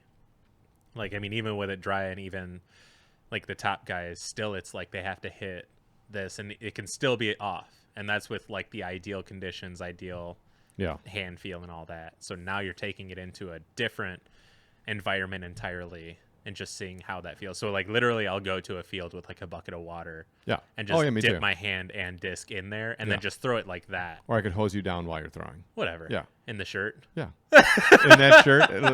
Hopefully no Yeah. one's there, but Yeah. hopefully there are people there. Yeah. Yeah, but I like, so for hole 9, when I threw my XL to that shot, Uh-huh. I threw it just like I would throw my Buzz.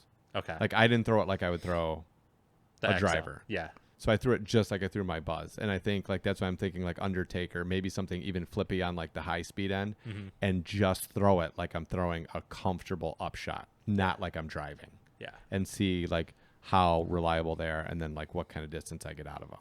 Yeah. because I started doing that a little bit later. The crazy part is second round, it goes back into like timing of the throw and how I'm too fast on like my motion. Second round on hole 10, I threw the thrasher slow. I was like, I'm not going to juice this. I'm just going to put a little bit over to the right to make sure it doesn't come back and go out of bounds like our practice round. Yeah. And I'm just going to throw it like easy. And it was by far the farthest drive I've had on that hole. That's awesome. It came out of my hand and just went. And then I was like, fucking timing. Like, Yeah. I seriously. hardly tried to throw that. Yeah. And I was like, too far. Like I didn't have an upshot. Like I was so far up there, and I was like where the path like goes off to the right or whatever. I was like up to the left of that. Yeah. So then I'm like all jammed in by trees, and I was like, well, shit, this is too far. If you had more of a sidearm, would you have an upshot? No. No. Like it wasn't just that I was like I didn't even have room to move my arm. Oh, and I I'm see. pretty good. Like you've seen it a few times. I did it a couple times during the round. Like I'm pretty good with very minimal room Yeah. to let it go short and make sure I don't slap my hand and Yep. be able to get a shot out that's pretty good. Yeah. But in that situation, even if because I would have thrown the forehand, like even if it was like maybe this will work, maybe it won't, it would still would have been better than the backhand that I had because Yeah. total travel of disc from where I could get it back to where I had to let it go was about 13 inches. Yeah. So I literally had to like do this little like that was it. It was like a Yeah. T-Rex kind of like arm wrist flick, Yeah. and that's all I did is I just threw a little bit hyzer with it and then got out from there, pitched up, and putted in. What'd you throw for your upshot? I went with grip. Because I knew the whole distance of the disc was going to be on spin because I had so little arm movement. So I just used the Fierce. That was the one that I used to like do upshots with. Okay. Because I knew like the only thing I'm going to get out of this is being able to put spin on it. So I needed something with grip. That was the only one that I had confidence that like I could get grip on. So I literally just threw the putter. Yeah. I mean, but I was close enough that I could have gotten the putter to the basket. No Gotcha. problem. I just didn't have a line. So what do you think out of both the rounds? And I think this will not apply to the first round. Yeah. What was your best hole the whole tournament, you think, that you played like perfectly or whatever? You mean between two rounds or? Yeah, like just for the whole tournament, between both rounds, but like the one time you played X hole, Yeah. you like I fucking nailed it and you felt like supreme confidence in or something, say. 18, Yeah. the second round. Yeah. Because I knew I needed it because I was worried about like hungry dogs nipping at my heels because Yeah. I knew that RC had passed me. He shot a 51. Great, like we talked about before. If you're Yeah. gonna beat me. He even flattened out in the rain. Like he was on fire to shoot like in the 40s, and then Yeah. it rained. Dude does not throw well in the rain, and it just went flat. Yeah. Like he didn't get 16. He didn't get the bowling ball hole. He didn't get 16. He didn't get 17, and he didn't get 18. Okay. So, I mean, and like he scrambled to get him for 3. Yeah. So at that point, like I thought I was going to see somebody shoot in the 40s. Like I really was like, damn, dude. Like one, it's your course, but still, like he was Yeah. executing like almost every shot. Yeah. But I was thinking like I don't know what the people on the card behind me. I didn't check scores. Like I didn't know how far anybody behind me was. I knew that RC was 1 behind me, and I knew once I flattened out, like I was in it for a minute, and then once I flattened out, and him and Nick both did well. I never like fell off, but I knew like I wasn't making up 5 strokes on Nick. Yeah. And the way that RC was playing, I'm not going to hold him off. Yeah. But like, I'll be damned if then like someone from Chase Card is going to come and beat me. So I birdied 17 with like a 30, 35 footer, kind of past the basket, up the hill, back at it, center chains, nailed it, perfect. Yeah. And then I just adjusted slightly from first round. But in that circumstance, like it was a drive. On 18. Yeah. Yeah. It was a drive that I needed.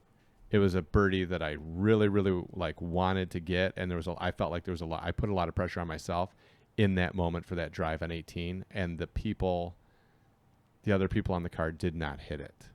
So like I just missed it first round by like what? An inch and a half. Caught that tree. Right? Yeah. And then you threw a great shot. Yeah. And I kind of felt bad for laughing, but also it's like, what are you going to do? What are you Because gonna I do? knew it was such a good shot. It was just off by like Yeah. a Like hair, Yeah. literally. Caught that tree and then Yes. it kicked it down and left. Yeah, because had it not hit that tree, it would have hit like the base Yeah. of that the basket is sitting on. Yeah. Yeah. So second round, it's raining again. Yeah. Like at that point, it's actually full on raining again. I'm at the tee pad and I was like, in my mind, after I got the birdie on 17 and I hit that putt, I was like, let's go. I'm going to finish birdie. Right. I took a 4 on 16, which pissed me off because it was like, I almost hit this like ridiculous putt, whatever, like a fishing story. Oh, it was, and then it snapped the line. Yeah. But it was a crazy angle control, like underneath this branch coming in, and I hit the top of the nub, and then whatever. So I took a 4 on it, and I was pissed because I was like, "Fuck," you know. I knew that I was shooting like pretty well, but so when I got 17, I was like, "I'm birdieing 18. I'm finishing birdie." And when I got up to the tee pad, I just made the little bit of adjustment. I was like, "I'm going to throw the exact same shot, slightly less power, and a little bit to the left." Okay. Because it's going to flip up without as much power. I don't have to worry as much about it drifting that little bit and catching that tree, and I'm going to throw it a little bit softer because during our practice round, like I slid it literally pin high. Like I was right next to that. I was like, I'm good if it's a little bit short of that. And I don't want to concentrate on like really powering it up there. So I just took that little bit off, adjusted. It's raining on me. My grip was pretty good. And I threw it, and right out of my hand, I was like, fucking nailed it. Yeah. I'm going to smash this putt. And I watched it like it was literally dead center of the gap. Landed right on the ground, like right as you cross those trees, and then slid like 3 feet and stopped. Yeah. And I was like, fuck yeah. And then no one on my card even got close. And RC. Were you first to throw an 18? Yeah, I Okay. was first to throw an 18 because I had gotten. No. I think Nick was first. Yeah, Nick was first to throw an Okay. 18, and he did what I did first round. Gotcha. He almost got all the way up there, caught the tree like right at the opening, and shot to the left. So I had that, and I was like, I'm not doing that. Yeah. And so it got out, slid, I hit the gap, and I was like, fuck yeah. And I knew I still had an impressive putt to hit to like finish it out, but I was like, I'm not missing that putt. Same thing like when we played and I hit the chains and it just fell out, and we were like, what the fuck happened? Yeah. I was in the same mindset of like, this putt is going in for sure. Yeah. And so they all fucked around, got out, whatever it was. And then when I walked up to that putt and I was just staring at it, I just smashed it right in the center, and I was like, fuck yeah, got the 2, did what I wanted. But that was the hole I was happiest with, ending the tournament that way, finishing with a 53, and it's not an easy drive. No. And it like could not have been. Yeah, I think more that's a dead center. great finishing hole. Yeah, Like, great it's finishing hole. A great tester. It's not super long, but it's definitely just a tunnel shot. And there's like the gully, like down, like the whole fairway basically. Yeah. Because like the crest of the hill to the basket is 45? Yeah, probably. Maybe. Yeah. So. Yeah, if you just slammed right into where the trees are at, yeah, you're probably 40, 45 out. Yeah. Yep. Yeah. I think it's an awesome hole. But yeah, and if you catch into those trees and kick to the side, who knows what you're gonna do? Dude. I took a 5 on that the first tournament out there, when I shot a 57. I think I was like shooting pretty good, and then I took a 5 on that hole Yeah.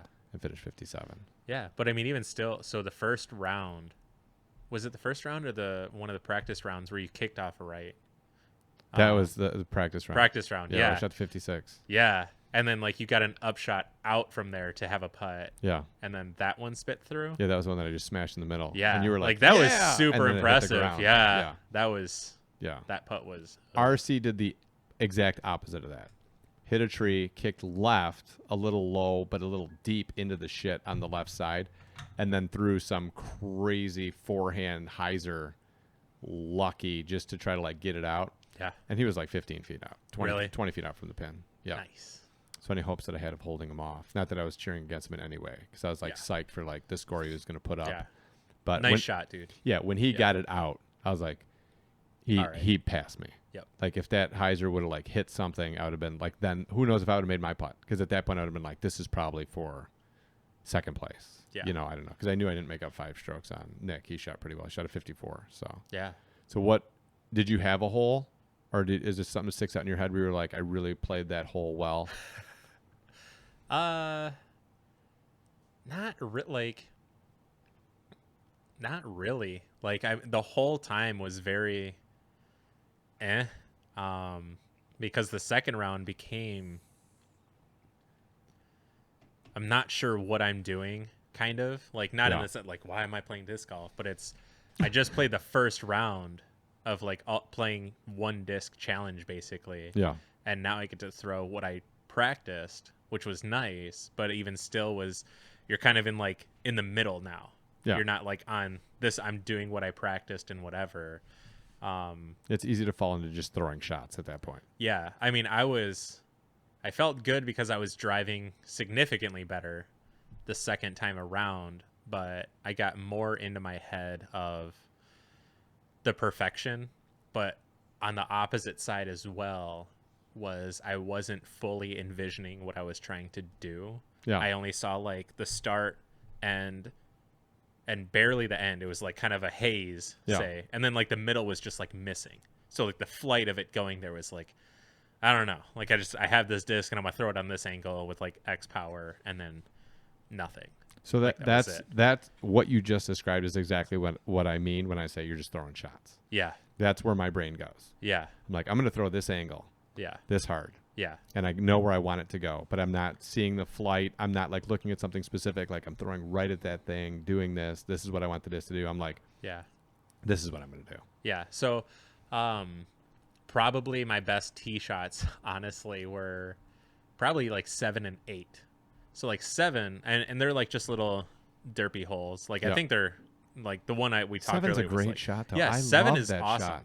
Like Love it it. looks very what the fuck is this hole, and then you get over like to the green, and you're like, oh, I get it. Yeah. Like at least I do. Maybe other people think otherwise, but I think it's a great hole for what they just had right there. Maybe they could make. I think the hole a little longer would make it a little more of a dicey hole because now I think you're really bringing into play the OB because of the power that you have to put on a disc. Yeah. Now it's more control of that as to where here it's like I can throw that hole really soft. I think you can throw that hole really soft and still get like circle's edge or up there. Yeah. Because now it's just enough height and angle just to have it float. Right. As to where if it was back further then whatever. But either way. I always want to run that hole. Yeah. I'm always fighting it in my head when I step And then to the you tee pad. realize that the basket's elevated. Yeah, and the OB is right behind it. Yeah. Yeah. Because when you said that, I was like, really? Like when we were playing practice. Yeah. I was like, oh. And then like getting up and over, it's like there's a hill that you're throwing over that you don't know is really there. It looks Yeah. like it kind of just feeds right in. Like it goes up a little and then just kind of like plateaus or something. Yep. Yeah. But it's not. No. But I birdied that the second round. Had a pretty decent drive.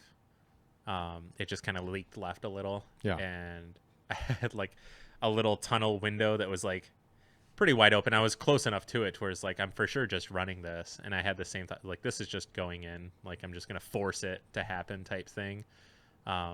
Made that putt, which is awesome.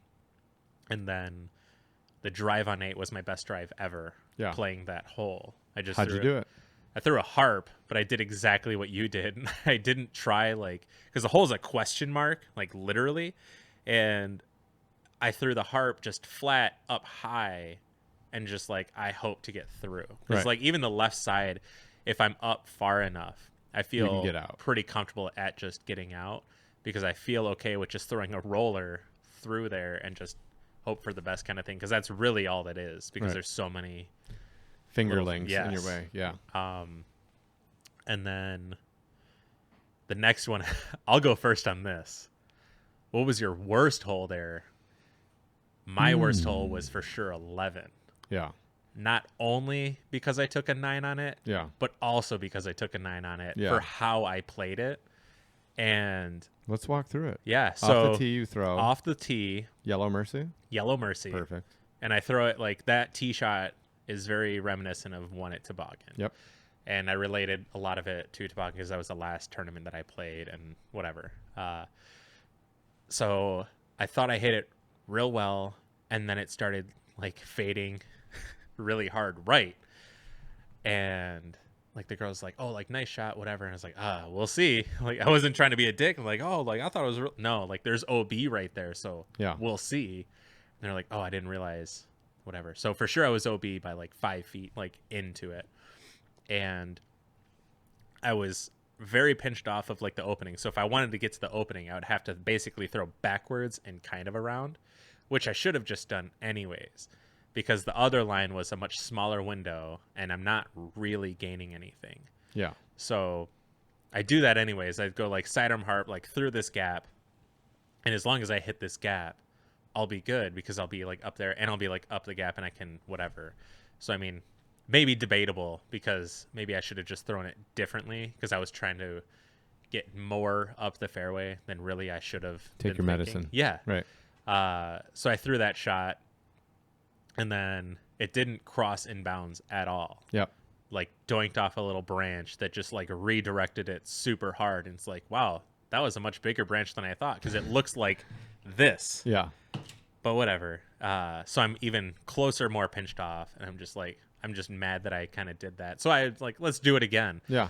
But I did throw it really well. I just got a terrible kick off a tree that shot it directly back out of bounds. Like I hit the gap, I got through, and I got like the kiss on the disc that just makes it get more momentum and just flies out of bounds. Yeah. And I just laughed because it's like, why not? Why wouldn't it just happen or whatever? And then what was it? No, I think I went OB. Let's see. No, that's 3 times. Yeah, because that second shot is the third OB. Because drive OB, harp Yeah. OB, anvil was the third shot. OB. OB. Yeah.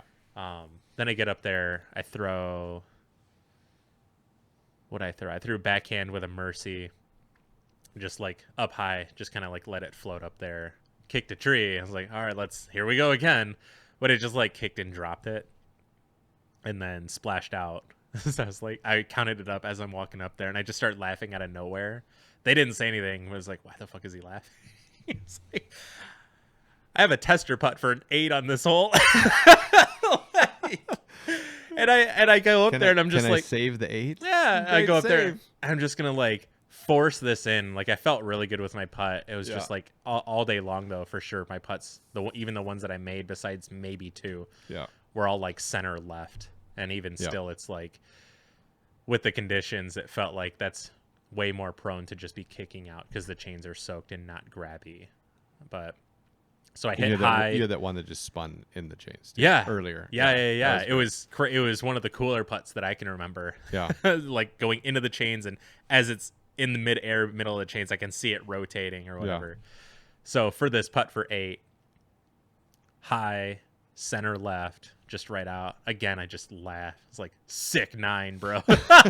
Nailed And it. even right there, I was just like, I knew that like I couldn't at all come back Yeah. to like, I could have came back to like place, but even still, it was like I was trying to figure out how I could have prepared better for the first round while I was playing the second round. Yeah. Which is probably not ideal, but also like I'm still trying to like, it's a learning thing. Yeah, get Because as the much most out of it as you frustrating can. part was the ill preparedness for this. Yeah. In the sense of like, typically when it rains, I just don't go play, Right. which I think is true for a lot of people.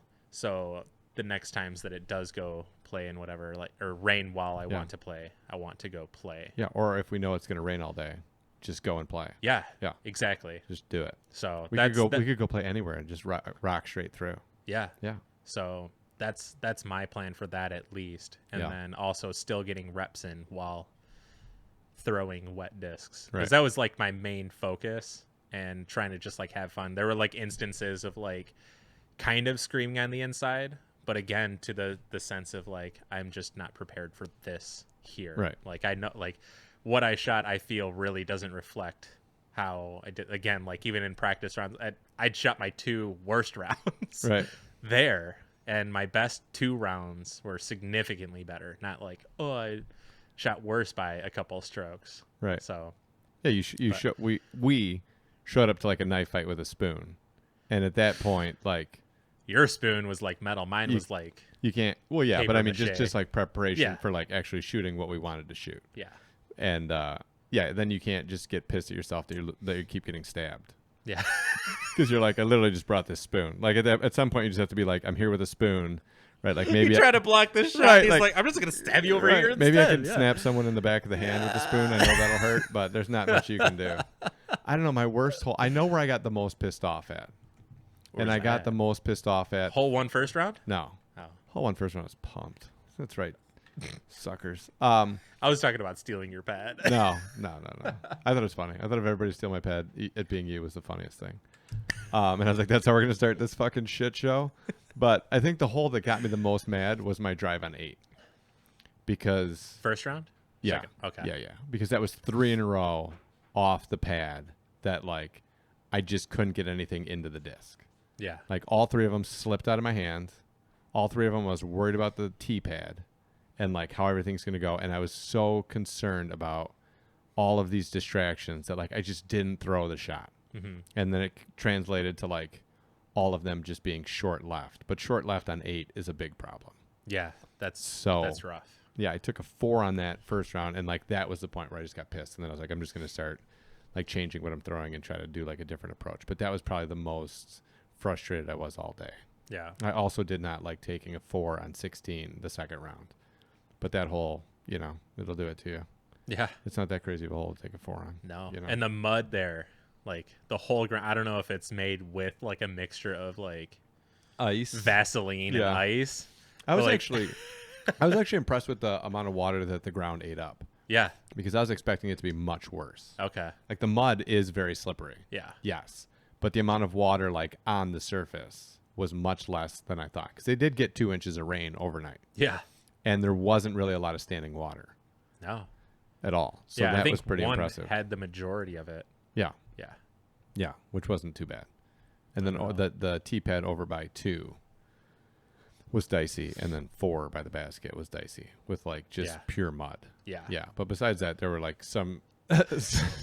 So did you know it was muddy over by 2? No idea. But other than a few areas, it wasn't especially like muddy all over the place. We had a guy on our card second round. I'm really gonna try to avoid using names ever on this, but guy on our card second round, first shot he threw, it almost went OB long, so he was like kind of pinched off. On 2? I mean on 4. I'm sorry, Okay. on hole 4. Gotcha. So he went basically long, Yeah. but wasn't OB. But he was pinched off on the other side of the opening. Mm. He went to go throw an Anheuser into the opening to like come around towards the basket. Mm-hmm. Didn't put Anheuser on it. It flew with some heat all the way through the entire setup, through that into the opening, and just nailed the tent. That little camping area, you know what I'm talking about? The little camping area on the side. Nailed the tent, like boom, Yeah. bounced off the tent and landed like in between the tent and the van that was there. So his shot that he had, his second shot, he was literally like precariously perched like in between the tent and the van trying to throw like an upshot without hitting then the Durango that's parked in front of him. It was like in Oh the my middle. God. And RC was even like, I don't think anybody's ever landed over here. And Yeah. DJ was with us at that point. He's like, I have, just not when there's people camping over here. And he was like literally in the middle of their camp. I thought that was Oh the funniest thing. That's for sure. great. Yeah.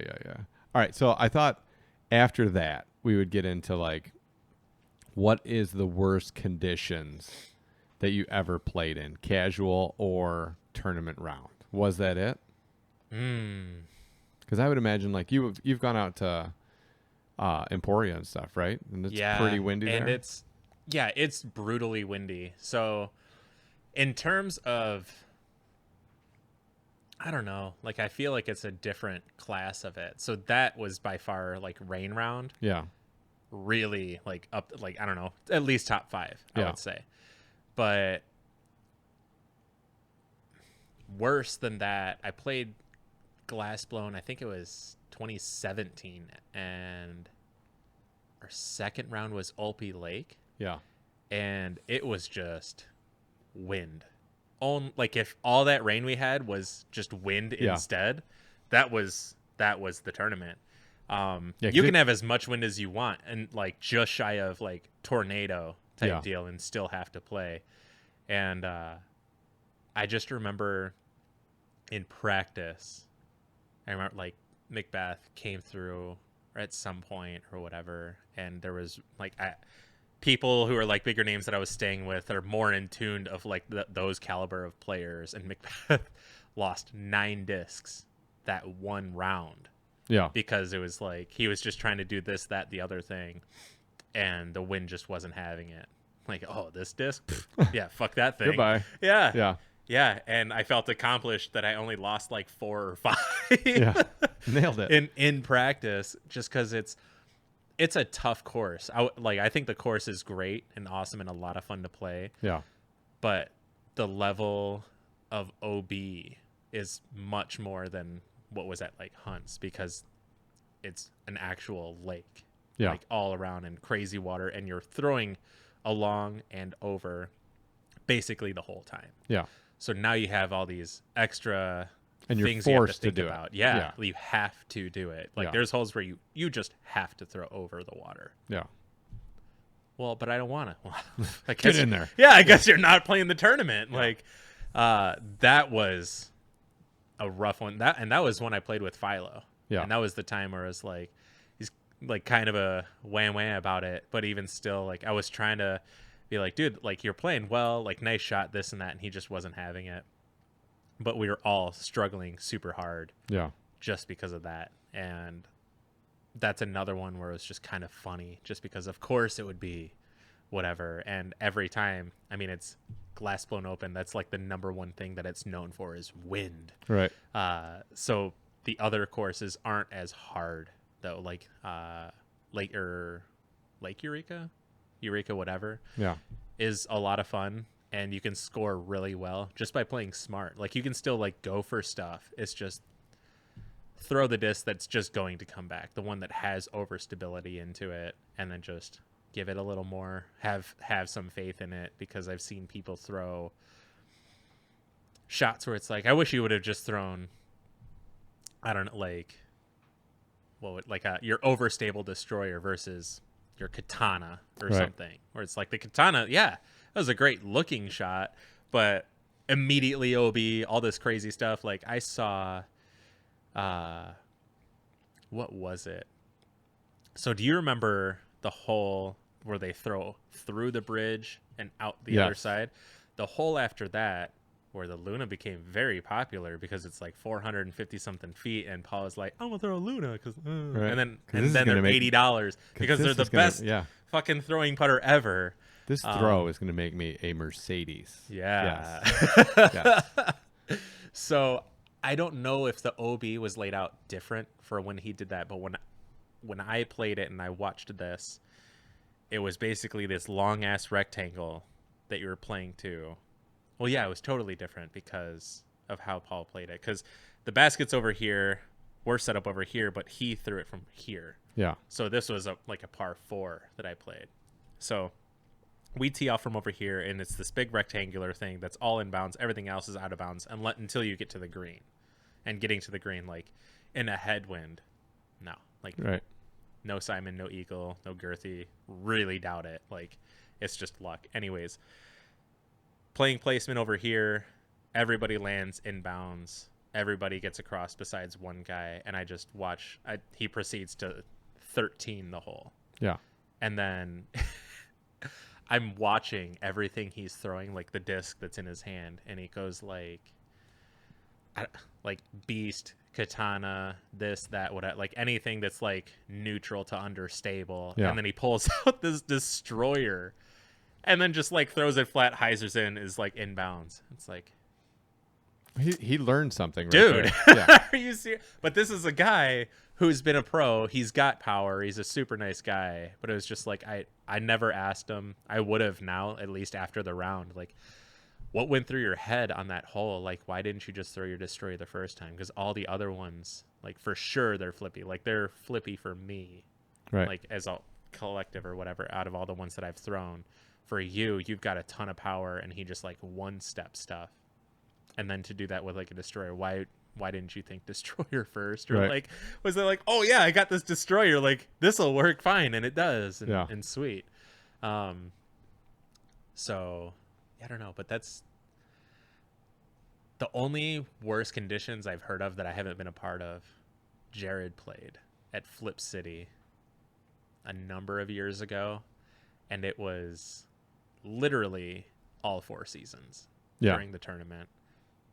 Like this might have been 2014, but they were so bad that they played only one round, because after that it was like it took so long for the first round to happen that there was not enough time for the second round to happen, and it was just the weather. We had no idea, or Yeah. they had no idea. So that's, I think, the only worst one that I've heard of. I haven't been a part of it, but Yeah. when he was telling me the story of it, it was just hysterical because I think a ton of people, or not a ton, like a few people shot really well considering. Yeah. Like literally snow, literally rain, like humid heat, whatever, and then just back. It was a whirlwind of chaos. It's like a round that ages you 4 Yeah. years. You get done, Yeah. you're like, oh man. Yeah. I played a round. It was a casual round at Stony Blue Longs. I'm out there, and it was fucking Caddyshack. It's the Bishop playing in Caddyshack. I'm out there. I'm literally playing the best round of my life. Mm-hmm. I'm like playing all longs. I think I'm 2 down after 9, like 1 down after 9, something Okay. like that. We get to 10. I think I parred 10. I parred 11, and it started raining. But it was like ominous. Like the clouds were like 8 feet off the ground, black, like Yeah. rolling in. And Oh, I just remembered one too. and the people I was playing with are like, we're gonna get out of here. And I was like, fuck this. Today's the day. Like I'm gonna break 50 out here. Like this is it. You know Yeah. what I mean? So it's pretty windy. I wait for some gusts to kick down. It's like storming on me. I think we waited on 11 for a minute for the storm to pass. It kind of died out, but literally it was just the eye of the storm, like passing over. So I was like, Okay. oh, it'll be fine. They left. They were like, fuck this. Looking at the radar, it's terrible. I'm like, oh, I'm out of here. And I was like, dude, I'm playing this out. Mhm. They're like, dude, you should go. And I was like, no, I'm playing this out. So I get to 11, or I get to 12. I throw my drive, pretty decent. I missed the putt, but going into 13, I was 2 down. And I was thinking, like, if I can get 3 of these, right, I'll be and playing all par 3. So if I can get 3 of these, I'll shoot under 50. Like, this is the day. I go to throw 13. It's torrential downpour. I have an umbrella in my cart. Yeah. I go to throw 13, and it literally just like lifts my disc 6 feet and hits the tree branch over the top, puts it down. I go to putt, it lifts my putt and like stops it in the air. So I had to tap in for par, and I was still like, I'm 2 down. I can still do this. Like I can do 16, 17, 18 and do it. Yeah. I get to 14 to tee off, and at this point, it is like a fucking tornado. Yeah. And it's that big, like, I don't throw a forehand, so it's a big Annie shot. The wind's Yeah. blowing right at me, and I was like, I got this. So I step up to the tee pad, and I'm like, I'm going to up to fairway driver to get it over there faster and whatever it is. The wind changes a little bit. I throw my shot. I put it up in the air on a high Annie, and it literally, as the disc is angled like an Annie, it just blew it to the left. Like it came out of my hand going up in an Annie, and it literally just like stopped it and blew it left. Wow. So I ended up like deep and to the left of the fairway. Oops. So I wasn't quite on 15's fairway, but I was Okay. like over in that direction. Yeah. So I'm pissed now because I'm like, I might bogey this. Yeah. Right. And then like lightning cracks like real close. I'm still like, I'm going to do this. So I pull out my buzz to throw the upshot. I throw my upshot. It kind of gets the wind. It kind of catches the tree in the middle. I have like a 35 footer for par, and lightning hits like in the park. Really? Yeah. And I was like, all right, I should probably get going. So I go up and like I set up to putt. I go to putt, and the wind just blew my putter down. I hit the cage and hit the ground. And I was like, well, that's a bogey. I'm out. Yeah. Right. Like 1 under after 14. I can do this again another day. Yeah. It totally picks up from where it was at, which was already crazy. Put my shit in the cart, and then I was literally like actually nervous for my safety. Really? Yeah. Like Wow. like it was that bad. I walk out from the trees at 14 and just start walking straight across to get to the parking lot. Mm-hmm. I make it maybe 400 feet. I'm not even to 16's tee pad. My umbrella blows completely inside out and snaps.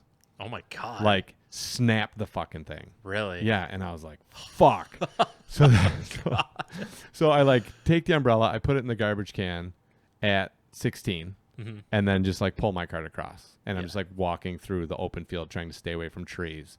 And it was literally just like I could hardly see in front of me. It was raining so hard, and it's just like thunder, lightning, thunder, lightning, lightning, thunder. And I was like, fuck. So I like run to the little booth, and I got like under that little like roof hangover. Yeah. And I'm the only car there. Like everyone else had bailed. And like when we went out to play, it's Sony. It was like pretty busy. Yeah. And I like loaded my shit in the truck, and then I called Will because he was one of the people I was playing with. I was like, you guys made the right move to leave. He's like, you still played? I was like, I just got in my truck. He's like, are you okay? I was like, dude, it snapped my umbrella in half. Yeah. Like it totally did it. So I did not finish the round. But Did you get under 50, champ? I've never gotten under 50. Never. So that reminded me of a time, again with Jared, actually, at Lakeshore. Yeah. So Yeah, Lakeshore can get some shit on it too. Oh, yeah. Oh yeah. And then you're wide open. Yeah. So this was. Do gunshots count as adverse conditions? I Speaking of mean, Lakeshore? in a way. It was raining bullets out there. Yeah. So it was me, Jared, and Ben, and we were all playing around. Yeah. And Ben's doing Ben things, whatever. Wind starts like picking up, and the clouds just start like looking really cool. Like I notice it early on in the round, and eventually they become like really cool, and that means like more swirly, more craziness, more whatever. I have pictures of this actually on one of my like old phones somewhere, but I started taking pictures of the clouds, and then there was something that developed like this inward funnel. Yeah. That, like if you saw the clouds and it was like a tornado going upwards instead of down is what it looked like. And I was like, that's fucking sweet, but also holy Terrifying. fuck. Yeah. Yes. Yeah. So like we get through, and that was like later on in the round, like before earlier in the round, it was like picking up the wind or whatever. There was no rain. And Ben at one point throws this T-Rex probably 700 feet because the wind just took it. Yeah. This is now mine. Like, and also there's like a carnival like going on, or like some crazy like Midgets everywhere. Yeah. 3 of them blew But away. I forget he like rented out that part of the land for not, it wasn't a carnival, but it was like something similar. Like there's a bunch of stuff here, and like we couldn't play a couple of the holes, and it was on what's now the second course, so the green course, I think, right? Yeah. The second hole, the long like 500 something footer, that's where he threw it on, and Yeah. then it was just gone. Yeah. He like threw it up high to like ride the wind, and it did, like way off to the right, whatever. And then I think that was the last time he played with us. Like for that round, he like went back and we were like, fuck it, we're just gonna play. Like this is hilarious, whatever. And then we got to the point of like I saw like the inverted tornado in the sky. Yeah. Took some pictures, like I'm going. Like we're We're like done. the wind started Yeah. really picking up. It started getting dark. Yeah. And we both had like, we looked at each other like, yeah, it's probably time to go. Like Ben called it quits a while ago. Yeah. We're calling He's it from quits here. now. He knows where this is going. Yeah, so very similar of year round in that aspect. And then by the time we're at the basket of 18, it's like we have to run to the car now. Like Yeah. I legit want to beat this storm. Like it looks real bad. And I get out of the parking lot and I get on the main road. I just start flying. Like I'm going to get to the highway as fast as possible, get on the highway and just start going. Yeah. Like, and it eventually becomes to a point where it's like the clouds look like like an ocean wave just following us the whole way. There was a legit like this line Yeah. in the sky of like good sky, murderous sky. Right. And so I'm beating it the whole way. I gained some ground on it. Get back to what was it? It was like 696 in Van Dyke, and I'm on Van Dyke. Storm catches us within like 5 minutes. Like it's again like right above us. Starts like smashing stuff. Like thunder just starts rumbling everything. Like everything's hitting really close, and we stop it. There's a Subway on Van Dyke. I think like 12 or 13 mile ish or whatever. We stop in there because like we're hungry, Right. but also like sanctuary Right. kind Get of. out of the car. So like we get in there, we get some sandwiches, and we're just gonna wait this out. We're in like a safe place, whatever. Also a building that has like, I don't know, 10-foot tall glass Right. windows, and it's immediately over us by the time we're already in. We sat down to like eat our sandwiches, and it just starts cracking on top of us, and the windows are like visibly shaking every time it cracks, and it was like, we'll just see. Wrong like pick. we Right. can't do anything else. We waited it out. We were there for probably like 45 minutes. Yeah. And like nothing crazy happened, at least in our vicinity. Yeah. But Yeah. that was crazy. I was at Lakeshore one time. I don't know if I was with Will or Josh McCool, and we went up there, and it started storming like right when we got there. And we're like, we'll wait it out.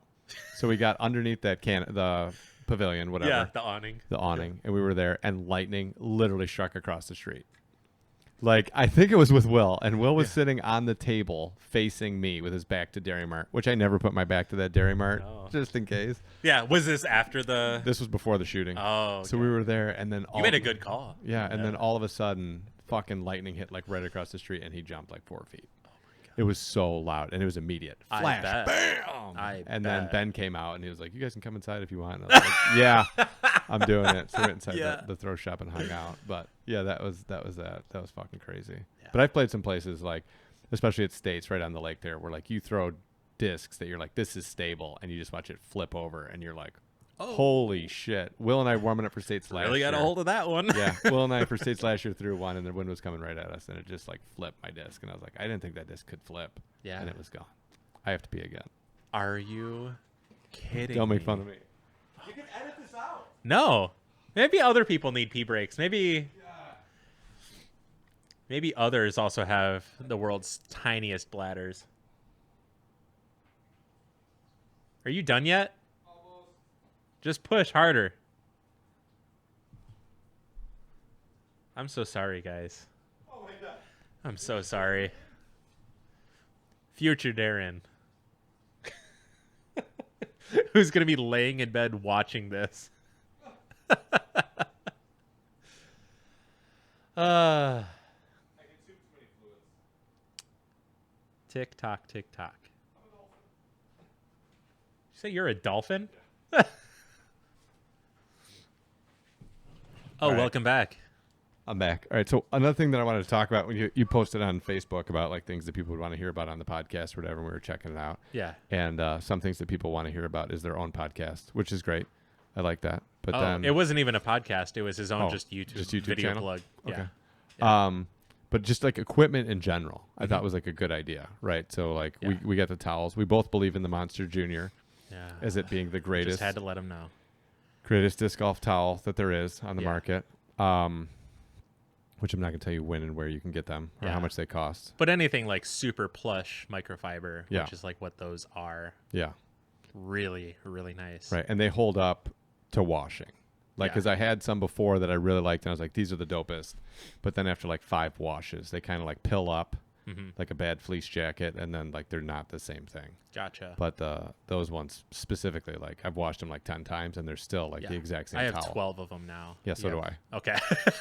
I have yeah. 12 of them. Yeah. I actually, so in my world of bins and shit, I have a backup bin for towels. So Yeah. I have like the Premier towels live in a little garbage can. Yeah. And then the backup bin is of other towels. So I actually demoted some towels today Really? to make room for all the Monster Juniors. That's yeah. amazing. Yeah. So I have 2 bins of microfiber towels. Like I used to collect them Yeah. just to have like a lot. yeah. Not if I had the same amount of Monster Juniors, it would take up like a whole shelf in my closet just because of how plush they are. What Oh room my is this? This is my God. Monster Junior room. Oh my god. Yeah. The funny thing is, like, if people, like, if I go to a tournament and somebody goes to give me a towel, like that's part of the player pack or something.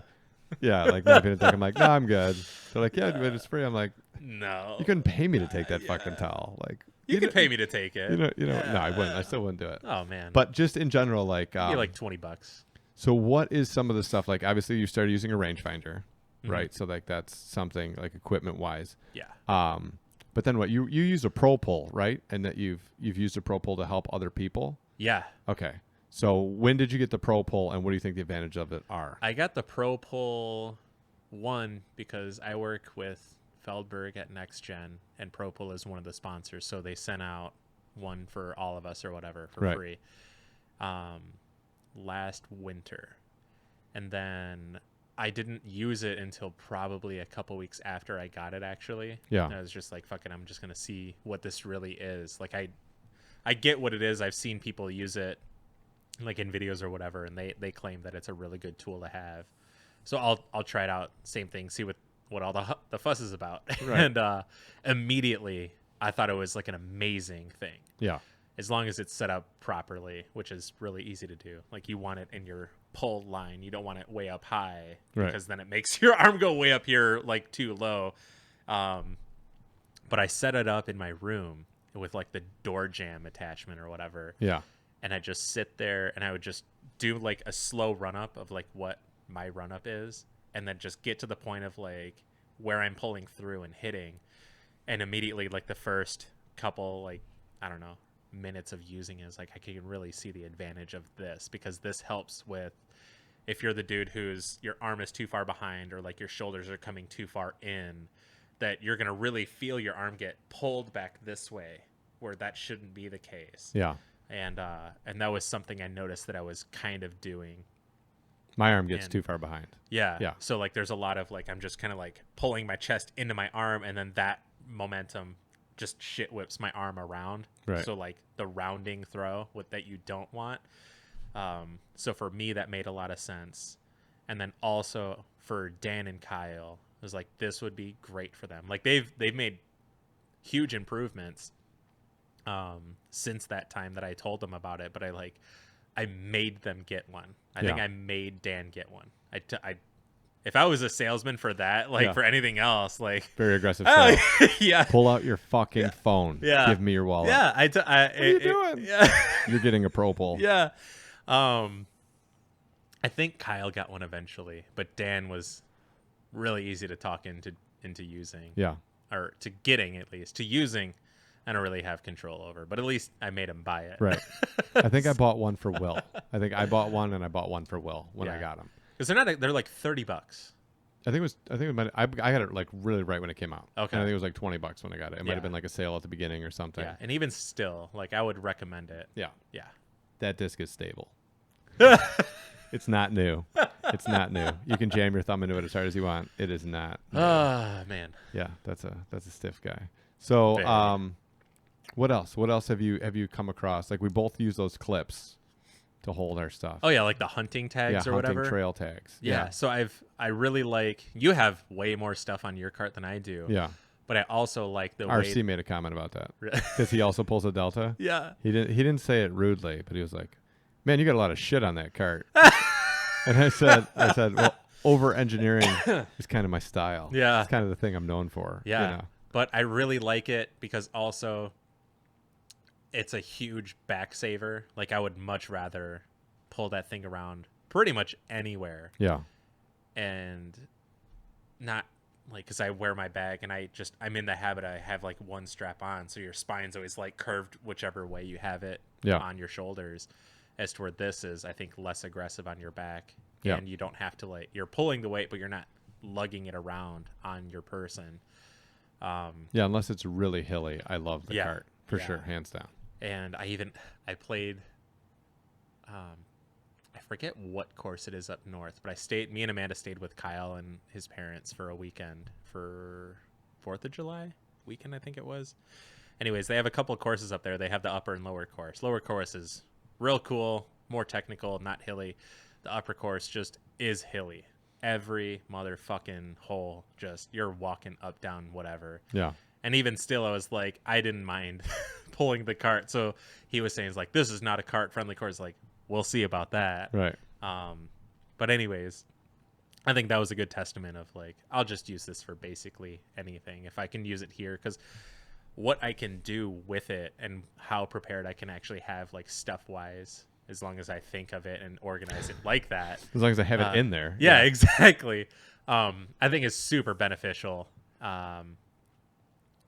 So you got bike attachments, like the toe peak bar or whatever. Yep. I only got one. I think I only need one, but to have it for my towel that I don't ever have to hold anymore, the chalk bag that I love, that is also a recent thing. Yeah, we did the Nico Impulse buy. Yeah.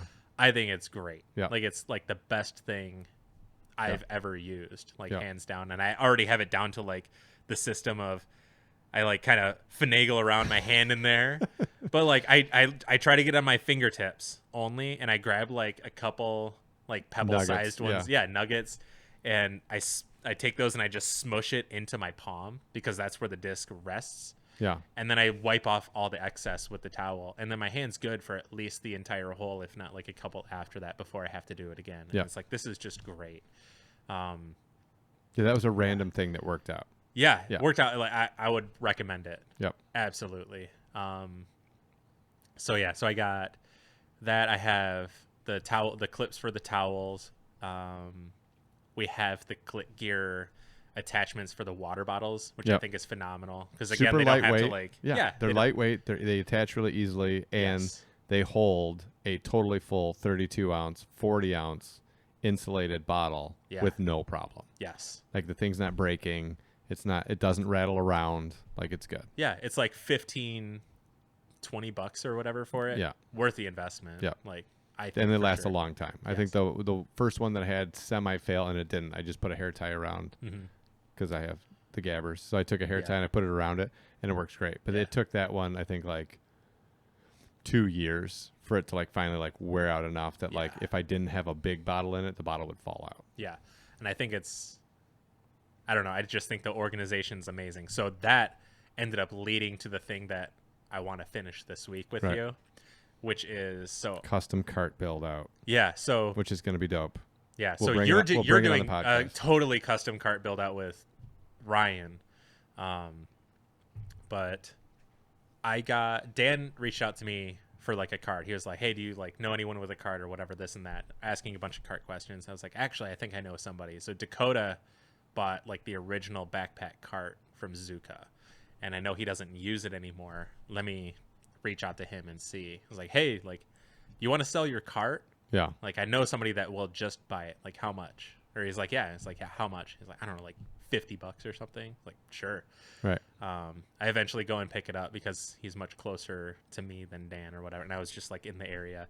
And when I got it, I was like, I immediately saw, because this was not long after like mimicking you and like setting up my cart as you would. But for me personally, I saw like all this potential, like Yeah. immediately, like this would be fucking sweet. And it would be more consolidated, less like random just shit on Right. it. Right. It'd be a cohesive package. Yeah. Right. So I immediately started like scouring for like the same size because I thought the large backpack cart would be too much. Yeah. But that's all I could find, and I wanted to do it. And there was a dude who was selling one on Facebook for like $180. I got it for 160, and I was only able to really do that because it was a 2-hour drive to go get it. Yeah. But it was the only one that was like really being sold for like a decent price, and it was basically new. Had extra stuff that I didn't know it actually had. Like, so it had the foam tires, it had fenders, which I knew, and then like a couple other things that I got with it. Where it's like, this to me is worth Right. it. Good deal. And then I started talking to you about it, and like, here's my idea. But when I got it, I was like, I think I like this more because I'll be able to do more with it. Yeah. And then on top of that, that really sold it for me was I took out all my discs from the cart that I have. I carry around more discs than I do in my cart than I would with a bag. All those discs fit in one row across on that cart, which was like, there's so much room for possibilities. So Right. one, I can have extra discs, so when I'm out practicing or I lose something, I still have one or whatever. But then also storage on the inside can be broken down to like really big compartment and then 2 smaller ones on the one side. Yeah. And then just have it all be in there. So really the only thing on the outside is 2 water bottles and A microphone. I got 2 water bottles in a microphone. would be like the 2 water bottles and then like the toe peak clip for the chalk and towel. Right. And that's really like it. Yeah. And I think it would be pretty fucking ultimate because the idea we have into it, I think is going to be badass. Yeah. I think it's going to be sick. Yeah. Yeah. Styly and sick. Yes. Yeah. And not overweight. Because like Yeah. we basically have the whole frame in there now Yeah. besides the acrylic. And it's not that much. No. Yeah. Like I can still pick it up one-handed. Yeah. Well, you're pretty strong and you have long arms. So. No, it's the hands. Oh, fuck. Yeah. Idiot. Oh, yeah. They're a felony. Those hands. The hands are a felony. Anything they do. Yeah. So, the chalk was good. So, how did you like the chalk in the rain? Chalk in the rain. I liked it a lot when it came to driving Yeah. because it doesn't bother me so much because it's not too much hand feel. Like once it's set, it's set. But for putting, for me at least, I mean, there's more of a hand feel in the sense of like it's touchy. So that became for like my fingertips here, it was good. But for my thumb, it became that slurry that you were worried about. Because I mean, the underside is always good because Right. unless you like tilt your disc upside down, it's not really going to get wet. But on top, that water is hitting your hand. So even if you keep your thumb there and don't readjust, it's still going to get under there. Yeah. And it creates that slurry. So there was like a handful of instances where I had like a good grip and then I go to putt. And when my thumb goes to like push off, I could feel it slip. So I'm throwing the putt with just my 4 fingers and a pretend thumb basically. Right. And it was really quickly like, I'm just going to putt with wet putters and only use the chalk really to like throw tee shots. Yeah. If I can like get it right, just so I have like, I can get some sort of consistency. But I think realistically using anything to kind of keep the disc dry just isn't gonna happen Yeah. unless you have like a heat gun like the whole time or Right. like somebody standing over you with an umbrella. like as you throw your shot. But Yeah, I think the one thing that was frustrating to me, that was like a mental thing, and I'll just use this guy. 3-time triple threat champion. it's scratchies. It's basically a $500 disc. 2017, 18, and 19. Nice. Hoping to quadrupede this year. But the thing that would get me is like I towel off my disc. I got it all ready to go. My hand's dry. Yeah. The times that I could get it. Yeah. I grip my disc. I got the feel. And Yeah. I'm like, I'm about to fuck some faces out here. This is Yeah. great. Go up to the tee pad. I got it covered. I stand up. I do my line. I'm ready to go. And then I just move the disc a little bit in my hand. Yeah. Even though I know, don't move the fucking disc. But I'm so used to like right before I throw or whatever, there's just that little adjustment. Mm-hmm. And then all of a sudden my hand's wet. And I don't have the time, or I feel like a dick, like going back and starting all over with the drying process. And I'm already dialed into my shot. And then I throw a wet disc. Yeah. So it took a while. I probably did it like 6 times during the first round. Where like I actually, at the bag, I was good. Mm-hmm. And then I got up there and I was still good. And then all of a sudden I was like, for no reason other than it's a habit, I'd be like, let me move Yep. on to the wet. And then I was wet. And I was super pissed off. So Yeah. later in that round, like once I found the 4th towel and I had those few, I would just grip it and then like, I'm not going to move it. Yeah. So I don't know if that's something that then I just try to incorporate. I mean, I think it's weird to think of, but like in prep, like, do I just try to do that when I go to throw? Mhm. Like just get my hand on the disc and then don't do that little weird, I'm going to turn it 2 degrees in my hand and then regrip it and get ready to throw. Yeah. I don't Yeah. know. I think I try to mimic to some degree what Ricky would do. There was like a tournament a while ago where he would get everything ready underneath his little cocoon, get up on the tee pad, and then just go like immediately, because that's the longer you wait, the more everything's just getting more wet. Yeah. So like he would go up to the tee pad, I think, envision what he's wanting to do, how he's going to do it, then get everything ready, and then get up there and just rifle it off. Yeah. Because there was a couple times where I'll do the same thing. Like I do readjust like while I'm there, because sometimes it's like now I feel like my hand's glued to it. Yeah. So I like take it off and I just put it back on. Like I still have a good grip, but I feel like now I can get the throw that I want without like grip locking it or whatever you want to call it. Right. But it was quick to not be so chalked up, deal with like wet DX disc, and Yeah. I don't call it a day type thing. But yeah, I think using any sort of bag, like I think just the ideal is getting your hand dry and then getting used to the disc being wet, and then having your hand only be that specific wet Yeah. versus being soaked or having a slurry of your rosin bag, chalk bag, whatever. I don't know. Maybe there's some other secret. Sawdust. Yeah. Just have a giant garbage bag of sawdust, and you just throw the sawdust on your disc and then Yeah. throw it from the sawdust. I don't know. Stick 'em? I don't know. Yeah, I don't know. So what's next on your tournament agenda? So what was next that I didn't get into was Idlewild, which Okay. is this coming weekend. I've moved up significantly on the wait list for all these tournaments. I Yeah. got into Jonesboro, which is the last of the DGPT of those events, out in Texas, and then Idlewild this weekend. I was Are you gonna see Rick? Rick. Who's the guy that you got the XCal from? Oh yeah, Rick Yeah. Vigil. I don't know. Is he still alive? I don't know. I legitimately don't know. Yeah. Because I don't think he's on Facebook. And like his best friend Chip, super cool guy. Dude, like as much drinking as you've done like in years past, Yeah. he's doubled that in Oh, yeah. Coca-Cola. Oh, really? Coca-Cola, yeah. But I think it was because in his years past he was an alcoholic, Yeah. and he just supplemented that for an absurd amount of Coke. So And it's got a like, ton of sugar. It's the same Yeah. part of your brain. A lot of people that once they quit drinking, then they just become like sugar junkies yeah, because it hits the medulla oblongata, gives you that same kind of like, yeah. and then people do that. That's why a lot of people that were like big drinkers then move on to a lot of sugar or soda or whatever it is. Gotcha. Yep. But yeah, I don't think like I know Chip played tournaments. I don't think Rick did. Yeah.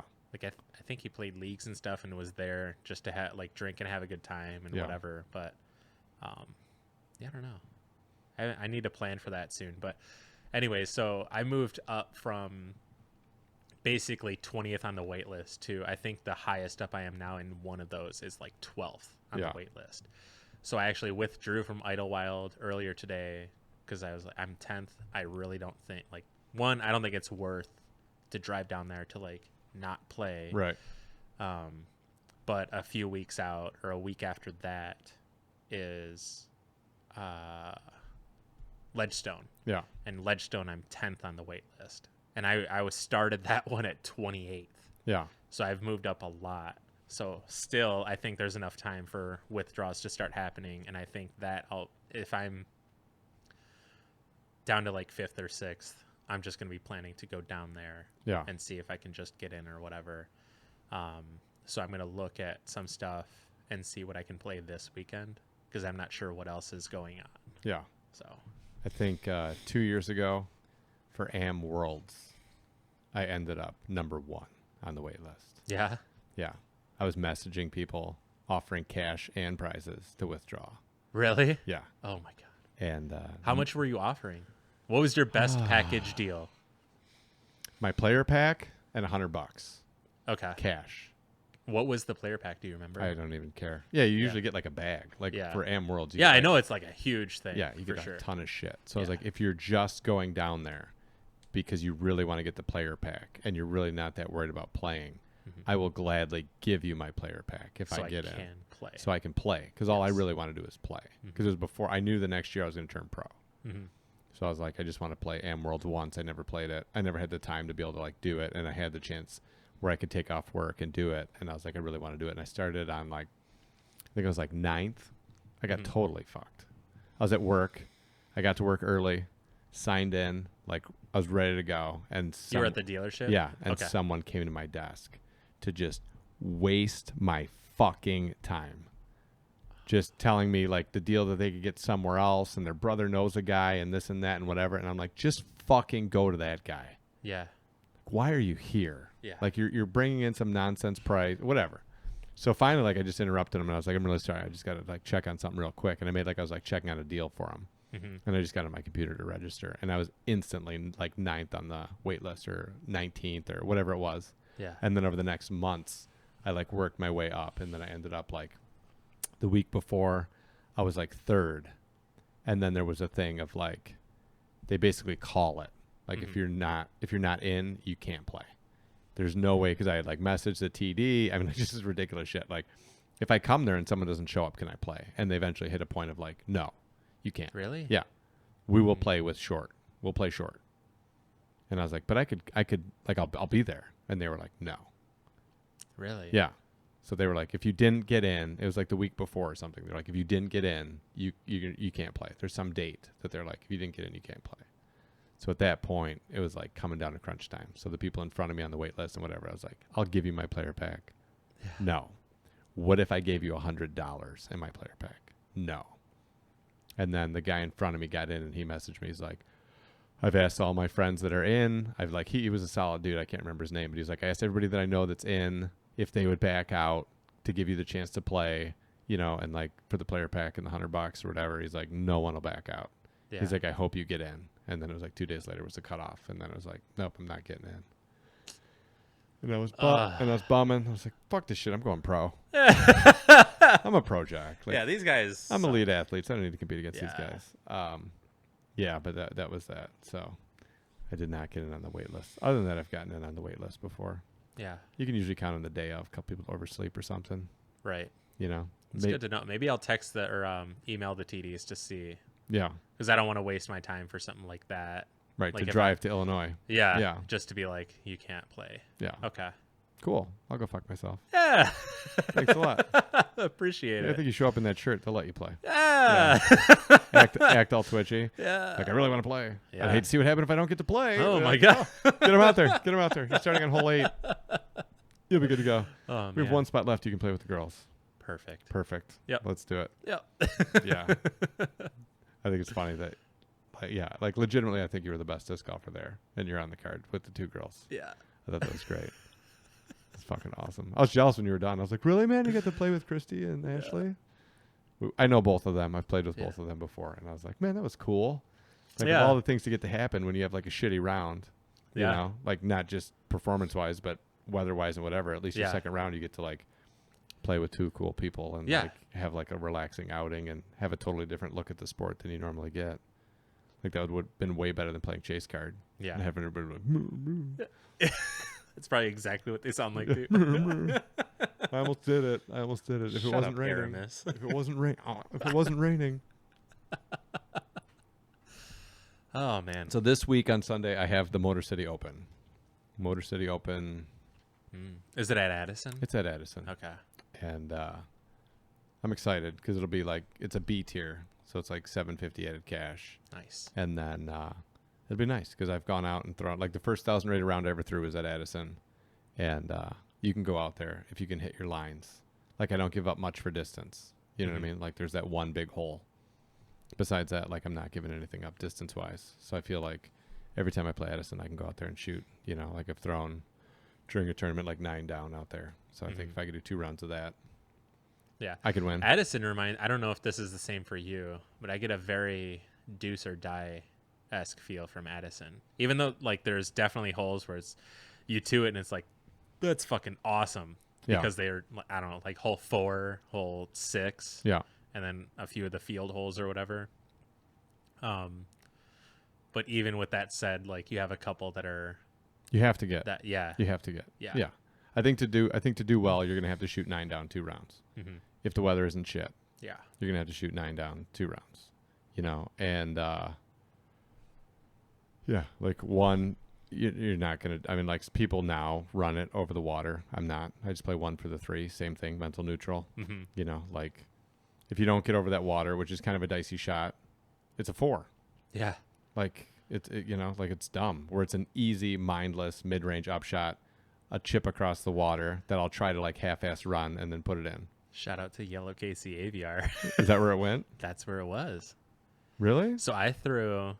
Oh my God, the story I threw a- everyone's been waiting to hear. So I forget. I think it was just a casual round or whatever. Yeah. And this wasn't long after I aced with that disc. I don't. You may have been there because you were there for that ace Yeah. in that time of my life, and then What hole did you ace? hole 8 at Firefighters. I threw that Yellow Kc Aviar. I threw it During up the middle during leagues. during leagues, Yeah. and it was flat Yeah, and I was pissed. up the middle. Yeah, and you it got like hyzered out you right got, like, in. $1,100 or I something. think it was 13. Yeah. At the time, it was the highest payout ace, Yeah. like from the league or whatever. Yeah, And I remember meeting Steve at a Walmart parking lot just to get a wad of cash. Really? From Yeah. the Super Pool? Yeah. Yeah. Yeah, that was hilarious. Yeah, because I remember I hit an ace not that long before that for like $900. Yeah. Like Super Pool, everything included. I think it was like 8 and some change or something. Mm-hmm. And then we were both out there. And I was on your card. Because remember, I said, get your cash Yeah. or get that money. And then Yeah. you threw it right the fuck in. Yeah, I know. That's the disc? Yes. Oh, I didn't know that. Yeah, so somebody asked on the Yeah, the, because you were the right Facebook about to tee post. off. And I said, go get your money. Yeah. And then you threw it right in. Somebody asked on that Facebook post, and he's like, why a good topic is why some people can't let go of Right. discs or whatever. Right. And I can. This one, so the story behind it in like the time of my life was like I was crushing hard on a girl. And Yes, it was like I remember this heartbreak, whole whatever. thing. Yeah. Yes. And just so like other people know the story behind Yellow Kc Aviar. And like just everything fell through. Probably just wasn't meant to happen. Yeah. She was a super cool girl, like still is, I would imagine. And like just that weird wave of depression, whatever. We're playing leagues and so on and so forth. But like not even like monetarily was this like a huge washover type thing, but just like that ace, for whatever reason, I had like this crazy, not necessarily epiphany, but literally like a wave of happiness just like helped me overcome that weirdness that I was going through, because there was definitely times we were playing and I was just like kicking rocks, like Yeah, just I remember. out here Yeah, playing now I whatever, remember, yeah. which I appreciate. But like, so that's why I want that disc, because there's so much sentiment behind it. Like, yeah, I would love to have all my ace discs back, but this one is a very special one to me. Yeah. Just in life in general. Yeah. So I know that I'm in a way trolling on Facebook for that yellow Kc Aviar, but there's a huge meaning to me of getting that disc back. I don't care if somebody had it, saw my post after like months of me doing this, ripped it in half and whatever, and was like, I have your disc and it's in like 18 pieces. I'll happily take it. Yeah. Or whatever. So how did you lose it? So at hole 1 at Addison, throw like a mid-range off the tee because I'm just going to throw upshot straight over, which I did with that disc. But I was far on the left side of the tree line, but up past the tree line. And I threw it, and it like came out of my hand slightly early, and I hit the branches that overhang the water that kind of were blocking the basket for me, and it just fell kind of in the middle on the far side of the water. And you're not allowed to. I think I was there for this. I think so. Yes. Yeah, I'm pretty sure you Yeah. were. So like fell short, but was on the far side, and you're not really allowed to go in the water there. Yeah. So I was mad that I did that. Like not the shot, but like I can't even try to Right. get in there. So if you're standing at the basket and you're walking towards the water, it was over to your right Yes. side. We were like over on the Yes. end of it looking in, and Yes. it was like too far out to get. yeah, with it was far out Yep, for yep, sure. Yep, I remember this. Yeah, so that was the last time of it, and I feel like Swamp Mike had it in his possession at one time. Yeah. And just doesn't remember, because I know like he's even posted before like I've never tried calling people back and blah blah blah, which also I think is like you've done the work of getting the disc. You're not, I feel, really obligated to Yeah, and call, but he changed his tune though. He does Yeah. now. Yeah, And he does. and he's like he's a super solid, awesome guy. Yes. Yes. yeah. So Yeah. huge shout out to Swamp Mike Yes. because he is a great guy. He's gotten discs back for me, like He- even recently. He drove up to the dealership that I worked at to give a disc back to one of the mechanics. Yeah. Like literally like, hey, Yeah. when can we meet up? And the guy was like, I'm busy. I Yeah. got all this shit going on or whatever. And he's like, where do you work? And then after he was done with work, drove up to the dealership to give Yeah. the dude his disc back. Oh, he's great. Every time I've gotten a disc back from him, I'll at least give him something of equal or more value. Like if you're gonna sell, if I don't have cash, Right. I'm going to give you something. Remember, I'll just say a buddy of mine, he got one of his discs back that he got back at Seymour in the pond that everyone goes into, and he got it back, and I went up to him, to my buddy, and was like, did you give him a disc? He's like, no. It's like, okay. And then so I took one of my discs and I was like, here, this is for Dan's whatever, because I thought that was shiesty. Yeah. Of like, I mean, he just like, he's got scuba gear, he's got all this equipment to be able to do whatever.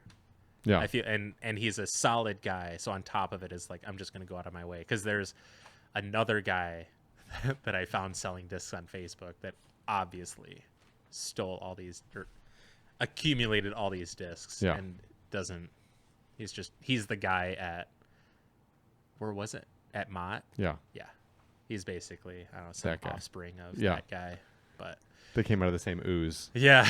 Yeah. Yeah, Out of so- the bottom of the Yeah, pond. so huge shout out to Swamp Mike. But I feel like he had the yellow Kc Aviar in his possession. At So some point. if that's the case, some random person probably got it. Yeah. That's just like a casual whatever. Right. Not a part of the Yeah. online community. But it's a unique disc in the sense of it was sun baked for a while, so there's like a crescent moon looking thing on it, because there was like it was laying flat and another disc was Yeah. like fully on top of it. Yeah. So, and I'm sure there's still Sharpie on it somewhere, because DX is really good at absorbing it. But Forever.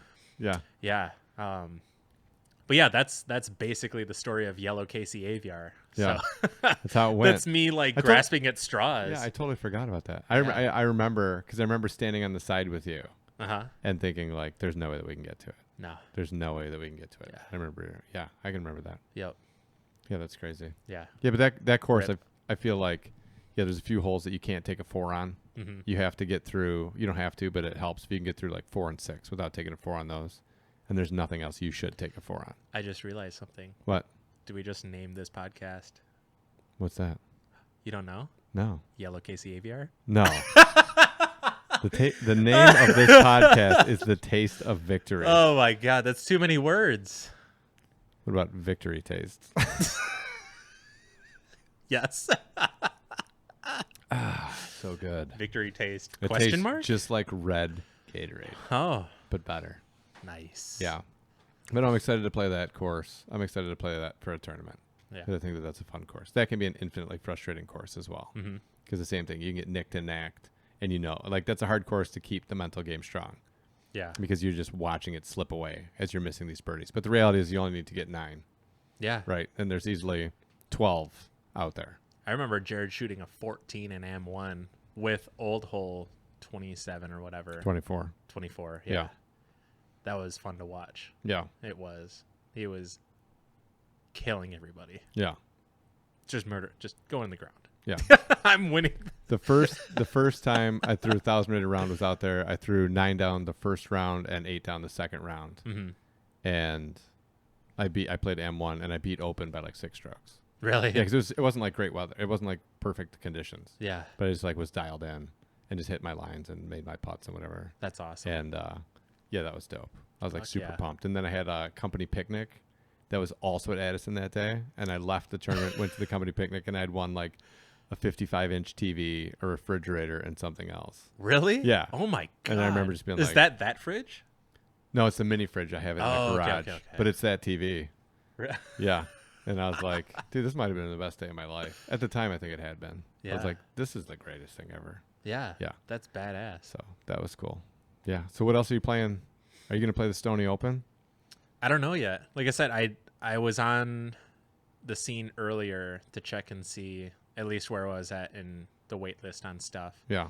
But I want to look and see like filler stuff in between. So I'm not sure what's still open or what I can play. The only thing that I know that I want to do and go get is meet up with Disc Baron Yeah. and get stack of discs or whatever. And still waiting on my payout from D-Glow. Yeah. So I didn't check on my payout. that's really frustrating yeah. still. I didn't check out on my payout. Yeah. Mark is such a nice guy. And like I went up to him, I was Yeah. like, hey, we're doing cash or PayPal? I was like, no, I'll do PayPal. Yeah. And then I was like, okay, because he's in the middle of like doing AM stuff and whatever. Right. And I was like, oh, okay, cool. He's like, yeah, I'll send it to you. I was like, Mark, I'm not worried about it, dude. I know how to get a hold of you. Yeah. Send it when you send it. If it seems like it's a weird amount of time, I'll let you know. Yeah. Yeah. He's like, all right, cool. I was like, all right, thanks, dude. Like, I Yeah. appreciate it. But I'm gonna play Thrills at Indy, Mm-hmm. and then I'm gonna play. So it's not Thrills at the Mills anymore? I don't know. I don't know if that was ever the same. If it's the same I don't tournament know. or not. But I know there's a Thrills at Indy, and then I'm gonna play Stony Open, and there was one other one that I was thinking. But anyways, there's a few. So if your weekends are open, and you want to take a crack at the Pete Weber over here, Oh shit. yeah, it'd be great to go out and play a tournament together again. I For think sure. that'd be awesome, because any of those courses I think would be fun as fuck. Yeah. Doing both courses at Stony or both courses at Indy or whatever. I think that'd be cool. Yeah, Yeah. absolutely. Yeah. So, yeah, I'll have to look and see if any of them are open still. If they are, I'll likely. Yeah, well, Sign up. I know that Stony's open, and I think Thrills at Indy's still open. Okay. Highs or not, there might actually still be spots on that. Okay. And then that we could actually throw down at the Hunts Hideaway, not in the Again. rain. Yeah, not in the rain. That'd be sweet. I would laugh so hard if it was just the same weather again. We'd be better prepared. Yeah, exactly. So maybe in the comments, anybody that's listening, if you have any good rain discs, like plastic and mold, like Not even that, just like rain. Like, what are your rain tips, and hacks and whatever? yeah, whatever it is. I know there's that tennis spray that literally like keeps your hand bone dry. Mm-hmm. It's like a silica spray. Interesting. Yeah, and your hand literally is like waterproof. Like the water just runs off of That's it. crazy. Yeah, I saw a guy with it at Firefighter Classic or something one year, Yeah. and he was like, "Yeah, they use it in Where do you get that at? Like Myers? a tennis shop. You can get it's made by Prince, the tennis Okay. company. I don't know if I we should be feel like I've seen that. I don't know if we before. should be talking about this, but Dude, on I'll edit it out. the I yeah, won't. but not the P breaks. The P breaks are in. But on Amazon, I'm sure you can find it. It's like Yeah. like Prince water. You can find anything yeah, on Amazon. waterproof spray or something like that. And this dude like literally sprayed it on his hand, and then we poured water on his hand, and it literally just ran right off, and his hand was bone dry. And I was like, Interesting. that seems legit. He said Yeah. I sprayed on my work boots as well, because he did like plumbing or something. Yeah. And he's like, I wonder how that affects grip. Like if it makes it like a. It's not sticky. He sprayed some on my hand. It's like nothing. Okay. It's like no, it's just your hands dry. Mm. Ooh. Come here, Amazon. Oh my God. Everyone else shot in the 60s and they shot a 48. Wow. Test his hand. Meanwhile, everybody's like just smoking weed. They're like, he's got spray on his hand. That's not legal. Oh, that's man. funny. All right, man. great. Well, I think that this was great. How's the nose doing? Good. Good. Good. I My was- boogers tasted amazing. Yeah, it's the gonna be grapey. majority of the time. Yeah, it's gonna be grapey. Yeah. Yeah, I was like, so when I was trying to figure out like what to have you do, I was like worried that like halfway through the podcast God. you were gonna get like a nosebleed, and then I would have Yeah. felt really guilty Yeah. because I'd have been like, Yeah. That was. I mean, at least my story of like, have you ever snorted something? Yes. Yes, I have. pre-workout. Yeah. What, would you snort some pharmaceutical? Yeah. Dude, Yeah. that was. I went in thinking it's not going to be that bad. Yeah, Oh, it was. it's bad. It was not good. Yeah, It it's hurts. amazing to think the amount of stuff that people do like that. Yeah. Yeah, Like I don't.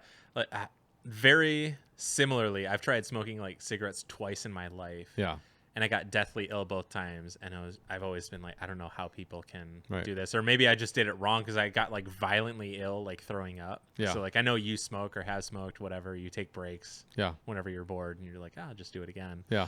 But like for me, I just love it was quitting. very much, Love it. very much.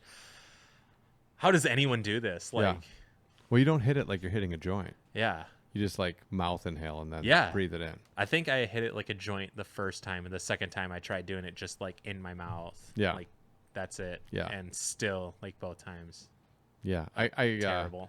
when I went to college the first time, I had a guy tell me that like weed is smoother than tobacco, Hmm. and I'd hit a bong or something, and I was like, yeah, I don't think so because this is like much harder on my system than like tobacco. And he's like, Yeah. no, you're just taking a lot more in when you're hitting a cigarette. And I didn't believe him. Yeah. And I'm a big put your money where your mouth is kind of guy. So he's like, I'll bet you that it's worse than hitting weed. Mhm. Tobacco is. And I was like, I'll bet you. Yeah. So he's like, we'll fill up a bowl and you'll hit a bong rip of tobacco Mhm. and see the difference. And I was like, all right. So we had like rolling tobacco, like drum. Drum used to be a thing, late 90s, shout out. And so we put some drum into like the slide, and I just like filled the tube like halfway, like kind of like a lighter, not like a carve your buddy type of thing, but just like a full hit, and pulled the slide out. Dude, it was like 10%. I got like 10% of it on board, and I was instantly like violently ill. Yeah. And I was just like, oh, dude. And he's like they were all dying. Because I didn't really smoke weed until I went to college. And all those Yeah. guys were like burnouts in high school. Yeah. So they had like years of experience on me. And they're like, this dumbass. I was like, I'll never do that again. I was so sick, though. Like that feeling, that Yeah. nicotine sickness is like the Yeah. worst. That for sure kept me away from it, because I did it the first time as like, just like do it, see what happens type deal, just because Yeah. of teenage curiosity or whatever. And then the second time I was living with my buddy Ben in Texas, had like a weird craving for it, like the want to do it type thing. And I think a lot of it had to do with he rolled his own cigarettes and he smoked on occasion here and there. And so like I rolled my own cigarette, smoked it on the porch, and Yeah. then just like within seconds, Yeah. I need to vomit. Like my body is like, I don't want this. Why are you doing this to me? Yeah, Let you me get like out. You get like sweaty and Yeah. green. and, Yeah, like, it felt a lot like the flu. Yeah. Yeah. And ever since then, never again will I do this. Never will I want to do this. So I hung out with a girl that I knew from high school, but I hung out with her when I was in college. We both smoked cigarettes, and like she would smoke a lot. And I remember like every once in a while she would hit that point. Yeah. And I used to just joke around with her about it. Because she'd be like, that was too many cigarettes. And I was like, oh, God, here we go. She's like, oh, I'm so sick. And I was like, how can you be a smoker and still have that happen? Like, that happens to people that don't smoke. oh my God. And, yeah, but she still kept smoking. You know, That's it is what amazing. it is. But This is great. This is great, man. All right. We well, got 3 hours. today? Yeah. Yeah, it was a lot. Well, 2 pee breaks. We only got like 2.5 hours worth of Yeah. actual You did a lot of podcasting. peeing. I feel like you should be more embarrassed. I'm a than big me. guy. Yeah, I don't know. That shirt's pretty sexy, buddy. Whatever, dude. All right, well, I'll see you next week, man. See ya. Thank you. Bye, Later. everyone. Bye.